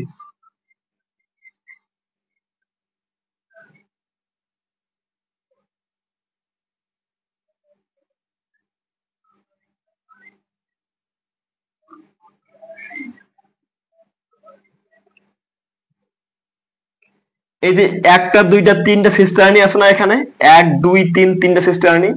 সিস্টার্নির এই দেখেন এই অংশটা এই কোষের বাইরের দিকে আছে না, বা প্লাজমা মেমব্রেনের দিকে আছে না? এই অংশ তিনটা, এই অংশটার নাম হচ্ছে, বাইরের দিকে অংশটার নাম হচ্ছে ট্রান্সফেস। কি নাম? আর এই যে দেখেন, এই যে দেখেন, এই যে ভিতরের দিকে, কোষের ভিতরের দিকে বা মাঝখান থেকে যে অংশটা আছে না, এর নাম সিস ফেস। কোনো সমস্যা আছে একটু বলেন। গোলগি বডিতে, গোলগি বডিতে কোনো সমস্যা আছে কিনা একটু বলেন।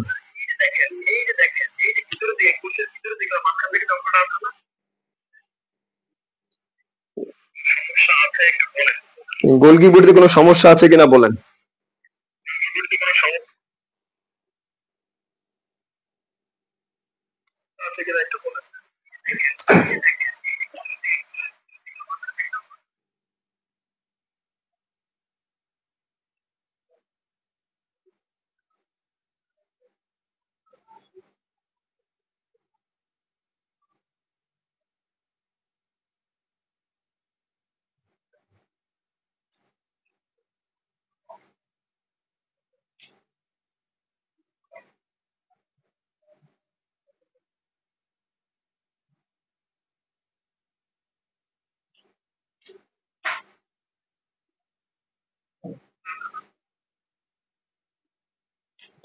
সেভাবে কোনো কমেন্ট আমার নজরে আসতেছে না। ক্লাস কি করতেছেন নাকি ঘুমাচ্ছেন?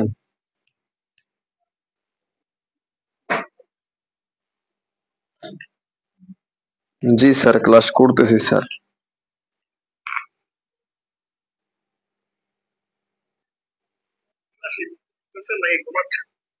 সমস্যা নেই স্যার। আসসালামু আলাইকুম স্যার। আল মামুন, একটু আসো, 10 মিনিটের মধ্যে আমার এদিকে চলে আসো। স্যার ট্রান্সফেজ আর সিস ফেজটা একটু প্লিজ। ওকে, আমরা যদি একটা কোষকে চিন্তা করি, এই যে আমরা সম্পূর্ণ এই যে 1 2 3 আমরা তিনটা দিচ্ছি এখানে সিস্টার্নি। সিস্টার্নির দুইটা প্রান্ত আছে, এদিকে একটা প্রান্ত, এদিকে একটা প্রান্ত, ঠিক আছে। এখন যেই প্রান্তটা থাকবে কোষের বাইরের দিকে, এইটা হচ্ছে কোষ প্রাচীর, কোষ ঝিল্লি, কোষের বাইরের দিক। সিস্টার্নির যে প্রান্তটা কোষের বাইরের দিকে থাকবে তার নাম ট্রান্সফেজ। সিস্টার্নির যে অংশটা কোষের ভিতরের দিকে বা কেন্দ্রের দিকে থাকবে, এইটা কেন্দ্র মাঝ বরাবর কোষের, তার নাম সিস ফেজ। বুঝা গেছে? এবং সিস্টার্নের প্রান্তের দিকে যে গোলাকার ফাঁকা জায়গা, থালার মতো বা বাটির মতো, তার নাম হচ্ছে কি? তার নাম হলো ভেকুওল। সিস্টার্নের নিচ দিকে যে গোলাকার, প্রায় বৃত্তাকার বা বৃত্তাকার যে অংশ তার নাম ভেসিকল। বোঝা গেছে? তাহলে সিস্টার্নের কোষঝিল্লির বাইরের দিকে ফাঁকা অংশ, কোষঝিল্লির বাইরের দিকে অংশ, সরি, সিস্টার্নের বাইরের দিকের প্রান্ত ট্রান্সফেস, ভিতরের দিকের প্রান্ত সিসফেস। সিস্টার্নের নিচে যে অংশ তার নাম হচ্ছে এই যে এই অংশটা, এর নাম হচ্ছে ভেসিকল। আমিও করতেছি, সাউন্ড ডাবল আসতেছে মামুন। আচ্ছা, আসি স্যার, আসি স্যার, আসি স্যার। কোনো সমস্যা কি আছে? বিগ ফ্যান স্যার, মেলা কথা কইলাম মামুন। হাসিনুর, এই স্যার ট্রান্সফেস সিসফেস কি বুঝছো এখন? একটু কমেন্ট করে জানাও ট্রান্সফেস সিসফেস বুঝলা কিনা।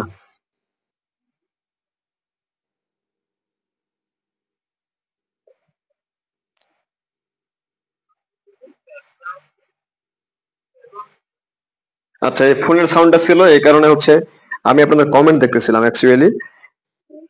ঠিক আছে, কোনো সমস্যা আছে? নাই। তাহলে গলগি বডি, আবিষ্কারক ক্যামিলো গলগি। উৎপত্তি স্থল মসৃণ এন্ডোপ্লাজমিক রেটিকুলাম, একে বলা হয় কোষের ট্রাফিক পুলিশ। এ কি করে, যে অপ্রোটিন জাতীয় যে উপাদান যেগুলো আছে, লিপিড এবং কার্বোহাইড্রেট, এগুলো কিছু তৈরি করে, এজন্য বলা হচ্ছে কারখানা। একে বলা হয় কার্বোহাইড্রেট ফ্যাক্টরি। ট্রান্সফেস সিসফেস বলছি। গঠনগত উপাদান সিবিভি, সিস্টার্নি ভেসিকল, ভ্যাকুয়াল। আশা করছি কারো কোনো সমস্যা নাই। যতটুকু পড়াচ্ছি ততটুকু পড়লে এনাফ, কিন্তু পড়তে হবে, এটাই হচ্ছে মূল কথা। আমাদের সমস্যা একটাই, আমরা ড্রিম দেখি অনেক বেশি, অনেক উঁচু লেভেলের স্বপ্ন দেখি, কিন্তু পড়তে চাই না, পরিশ্রম করতে চাই না। পরিশ্রম ছাড়া সফলতা আসবে না, পরিশ্রম করতেই হবে, পরিশ্রম করতেই হবে।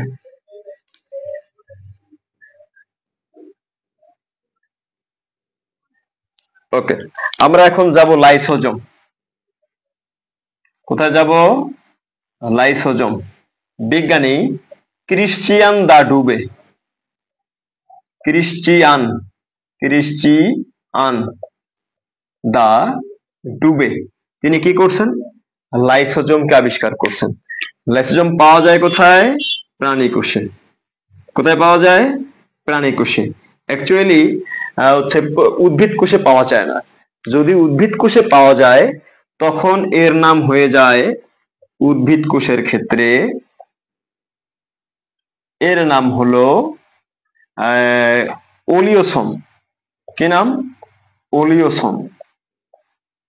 এসফেরোসোম, এসফেরোসোম। বুঝা গেছে? উদ্ভিদ কোষের ক্ষেত্রে লাইসোজোমের নাম ওলিওসোম বা এসফেরোসোম। সাধারণত প্রাণী কোষে পাওয়া যায় শ্বেত রক্তকণিকায়, শ্বেত রক্তকণিকা, হোয়াইট ব্লাড কর্পাসল। শ্বেত রক্তকণিকায় লাইসোজোম পাওয়া যায়। লাইসোজোমকে উদ্ভিদ কোষে পাওয়া যায় না, এখনকার সময়ে কিছু কিছু উদ্ভিদ কোষে পাওয়া যাচ্ছে। যদি পাওয়া যায় তখন এর নাম হবে ওলিওসোম অথবা এসফেরোসোম। লাইসোজোম কি?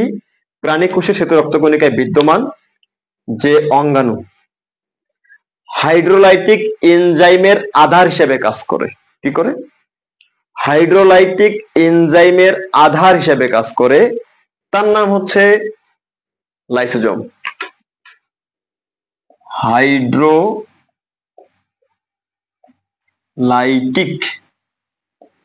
এনজাইম, ঠিক আছে? এর আধার মানে সেখানে অনেকগুলো এনজাইম থাকে। ঠিক আছে, এখানে 40 থেকে 50 ধরনের এনজাইম থাকে। কি থাকে? 40 থেকে 50 ধরনের এনজাইম থাকে হচ্ছে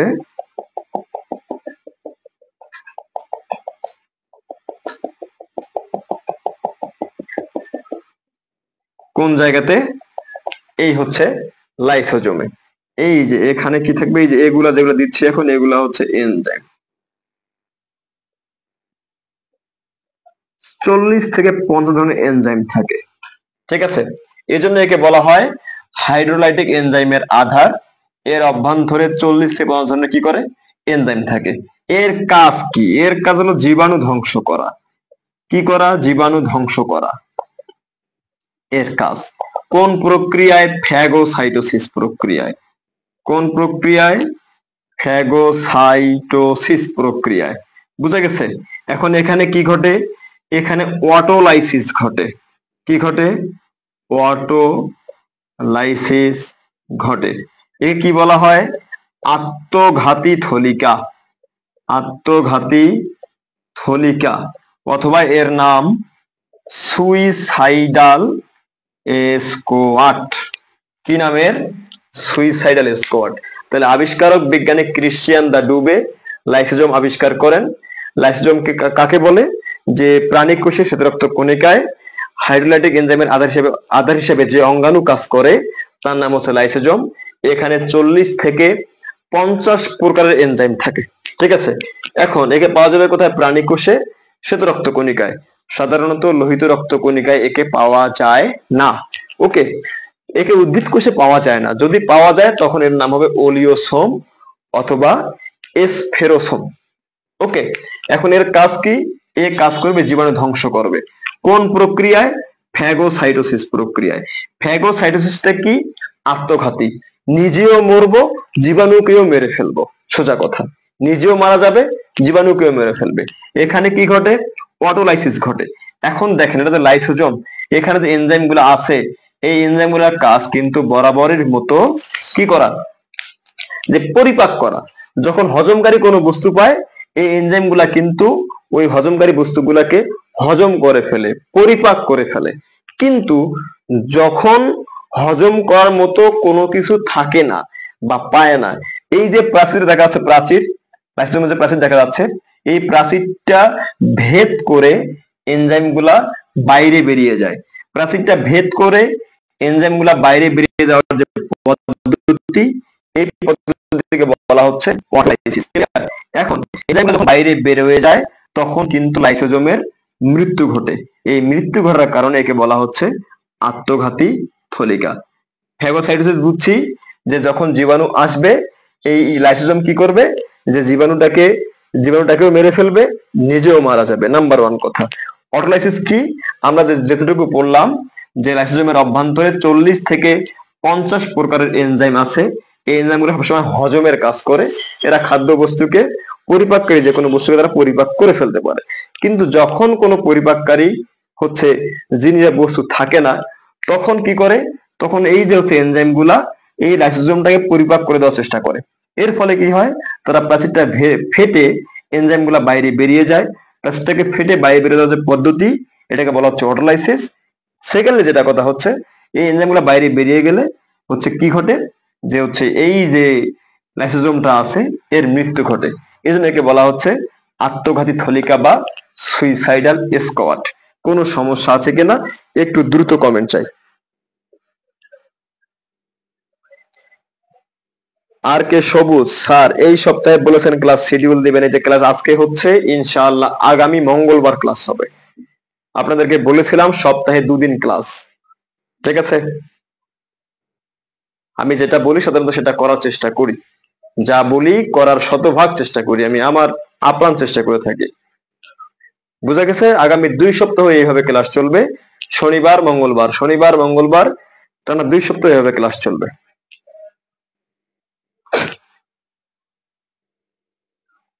কোনো সমস্যা আছে? কোনো সমস্যা আছে বলেন। তাহলে আমরা আজকে পড়েছি, শুরু থেকে যদি বলি, কোষ প্রাচীর আমরা পড়েছি, প্রোটোপ্লাস্ট পড়েছি, প্রোটোপ্লাজম পড়েছি, সাইটোপ্লাজম পড়েছি, রাইবোজোম পড়লাম। কোথায় পড়লাম আমরা? কোষ প্রাচীর, protoplast, protoplasm, plasma membrane, cytoplasm, ribosome পড়লাম, গোলগি বডি পড়লাম, লাইসোজোম পড়লাম। আমরা এই মুহূর্তে কয়েকটা কোয়েশ্চেন দেখে আমরা আজকে ক্লাস শেষ করব। কোয়েশ্চেনগুলো আনসার করা পর্যন্ত একটু সঙ্গে থাকবেন আমাদের, এবং লাইসোজোমে কোনো সমস্যা আছে কিনা বলেন। ঠিক আছে, আমাদের যেটা মেইন হয় এগুলা কিন্তু বেসিক আলোচনা। আপনারা যারা এখানে বিসিএস ব্যাচ থেকে আছেন, যারা নিবন্ধন ব্যাচ থেকে আছেন, এগুলা কিন্তু আপনারা ইন্টারমিডিয়েটে পড়েছেন, কিন্তু আমরা বেসিক গুলা ক্লিয়ার করে আসি নাই। আবার ইন্টারমিডিয়েটে অনেকে আছি, যারা ইন্টারমিডিয়েটে আসো, বেসিকটা ক্লিয়ার করে রাখবা সবসময়। সবসময় বেসিকটা ক্লিয়ার করে বাইরে যেটাকে বুঝে পড়ার চেষ্টা করবা। বুঝে পড়লে অনেকদিন মনে থাকবে এবং অনেক কাজে লাগবে। মুখস্থ করলে বায়োলজি 3 দিনও মনে থাকবে না, মুখস্থ করলে। মাথায় রাখবা এটা। আমরা কোয়েশ্চেন দেখি। অ্যান্সার করেন আপনারা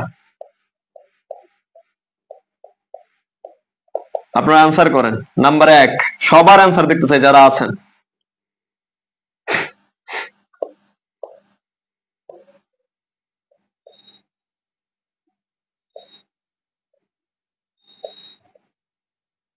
কার ফোন রে?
এই 5টা কোশ্চেনের অ্যান্সার করো সবাই সবাই সবাই সবাই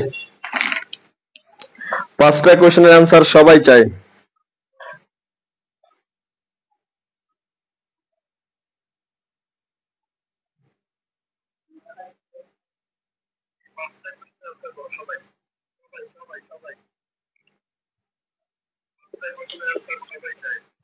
আব্দুল্লাহ আল মামুন, আপনি আমাকে একটু মেসেঞ্জারে নক দেন। আব্দুল্লাহ আল মামুন, আপনি একটু মেসেঞ্জারে নক দেন। হ্যাঁ, হাসিনুর, এই স্যার, আসলে এই স্যার মনে থাকে না, মুখস্থ করলে মনে থাকবে না। হ্যাঁ,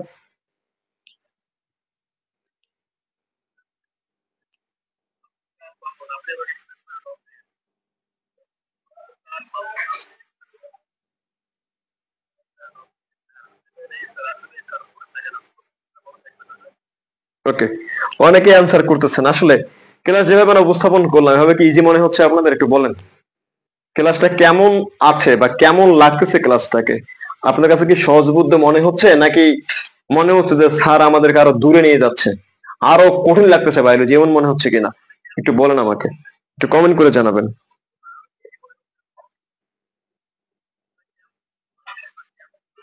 নাম্বার 1, প্রোটিন ফ্যাক্টরি, সোজা কথা রাইবোসোম। সার্বজনীন অঙ্গাণু রাইবোসোম। ঝিল্লিবিহীন অঙ্গাণু সেটাও রাইবোসোম, তাই না? আত্মঘাতী থলিকা, সুইসাইডাল স্কোয়াড, অটোলাইসিস, হাইড্রোলাইটিক এনজাইমের আধার, তিনটাই কি? লাইসোজোম। তাহলে নাম্বার 1 আমরা পাইলাম রাইবোসোম। নাম্বার 2 এ পাইলাম লাইসোসোম। নাম্বার 3, লাইসোজোমে কতগুলো এনজাইম থাকে? 40 থেকে 50 ধরনের। ঠিক আছে। ঝিল্লিবিহীন অঙ্গাণু এটা রাইবোসোম। সার্বজনীন অঙ্গাণুও ওটাই। ছত্রাকে কোন রাইবোজোম পাওয়া যায়? 77S নামে একটা রাইবোজোম পাওয়া যাচ্ছে। ওকে, হ্যাঁ, অনেক জনের কমেন্ট আসছে, অনেক সহজ লাগছে স্যার। জি স্যার, খুব ভালো লাগলো। ভালো। শেষ সময় আসে কিছুই বুঝলাম না। ক্লাসটা মির্জা তালিম, ক্লাসটা শুরু থেকে করে নাও, একদম শুরু থেকে করে নাও, আবার সমস্যা নাই। রাইবোজোম, লাইসোজোম 30 থেকে 40%, এটা ভুল। 3 নম্বর হচ্ছে 40 থেকে 50 ধরনের। হাসিনুর, 40 থেকে 50 ধরনের হবে এটা। তারপর রাইবোজোম, ছত্রাকে 77S পাওয়া যায়। ওকে, অনেকের আনসার পাচ্ছি। লাইসোজোমের ক্ষেত্রে একটা তথ্য আপনাদেরকে প্রদান করি, যে তথ্যটা মিসিং ছিল। লাইসোজোমের উৎপত্তি ঘটে গোলগি বডিতে। কোথায় উৎপত্তি ঘটে? এন্ডোপ্লাজমিক রেটিকুলামে। লাইসোজোমের উৎপত্তি ঘটে এন্ডোপ্লাজমিক রেটিকুলামে, কিন্তু তাকে প্যাকেট করে। কি করে? প্যাকেট করে। সেই প্যাকেটের কাজটা করে আমরা গোলগি বডি। ঠিক আছে, আলহামদুলিল্লাহ, অনেক সহজ স্যার, হৃদয় থেকে ধন্যবাদ। অসংখ্য কৃতজ্ঞতা প্রিয় ভাই ও বোনেরা, আপনারা যারা আমার সাথে এই মুহূর্তে ক্লাসে ছিলেন, শুরু থেকে ছিলেন, অনেক ধন্যবাদ কৃতজ্ঞতা জানাচ্ছি। আমাদের যে উপরে দেখতে পাচ্ছেন ইজি বায়োলজি, আমরা ইজি বায়োলজি অনেকগুলা কোর্স পরিচালনা করে থাকি, ঠিক আছে। আর নিবন্ধনের ক্ষেত্রে সহকারী শিক্ষক জীববিজ্ঞান, প্রভাষক উদ্ভিদবিজ্ঞান, প্রভাষক প্রাণী বিজ্ঞান, বিসিএস রিটেন কোর্স এবং এইচএসসি বায়োলজি, আমাদের সাধারণত 5টা কোর্স প্রায় অলওয়েজ বা অল টাইম আমাদের রানিং থাকে। এই মুহূর্তে আমাদের 4টা কোর্স রান আছে। একটা হচ্ছে সহকারী শিক্ষক জীববিজ্ঞান, প্রভাষক উদ্ভিদবিজ্ঞান, প্রভাষক প্রাণী বিজ্ঞান এবং এইচএসসি বায়োলজি কোর্সগুলো আমাদের রানিং আছে। প্রথম ক্লাসটা পেলে নোট করতাম স্যার, আমার ফেসবুক আইডি দিয়ে, আপনি যে আইডিতে ক্লাস করতেছেন আমার ফেসবুক আইডিতেই হচ্ছে ক্লাসটা আছে। আল মামুন 20 মিনিট হয়ে গেল। আচ্ছা, তুমি আমার বাসার সামনে আসো, আল মামুন বাসার সামনে আসো, আমরা বাইরে বের হবো ইনশাল্লাহ, ঠিক আছে। সো আজকে এই পর্যন্তই, দেখা হবে পরবর্তী ক্লাস ইনশাল্লাহ আগামী মঙ্গলবারে, যদি আমি সুস্থ থাকি, মহান আল্লাহ পাক যদি আমাকে সুস্থ রাখেন, তবে ক্লাস হবে। ততদিন পর্যন্ত ভালো থাকবেন, সুস্থ থাকবেন, পড়াশোনা করবেন, নিজের প্রতি যত্ন নেবেন। ইনশাল্লাহ দেখা হবে বিজয়ে। আল্লাহ হাফেজ, আসসালামু আলাইকুম।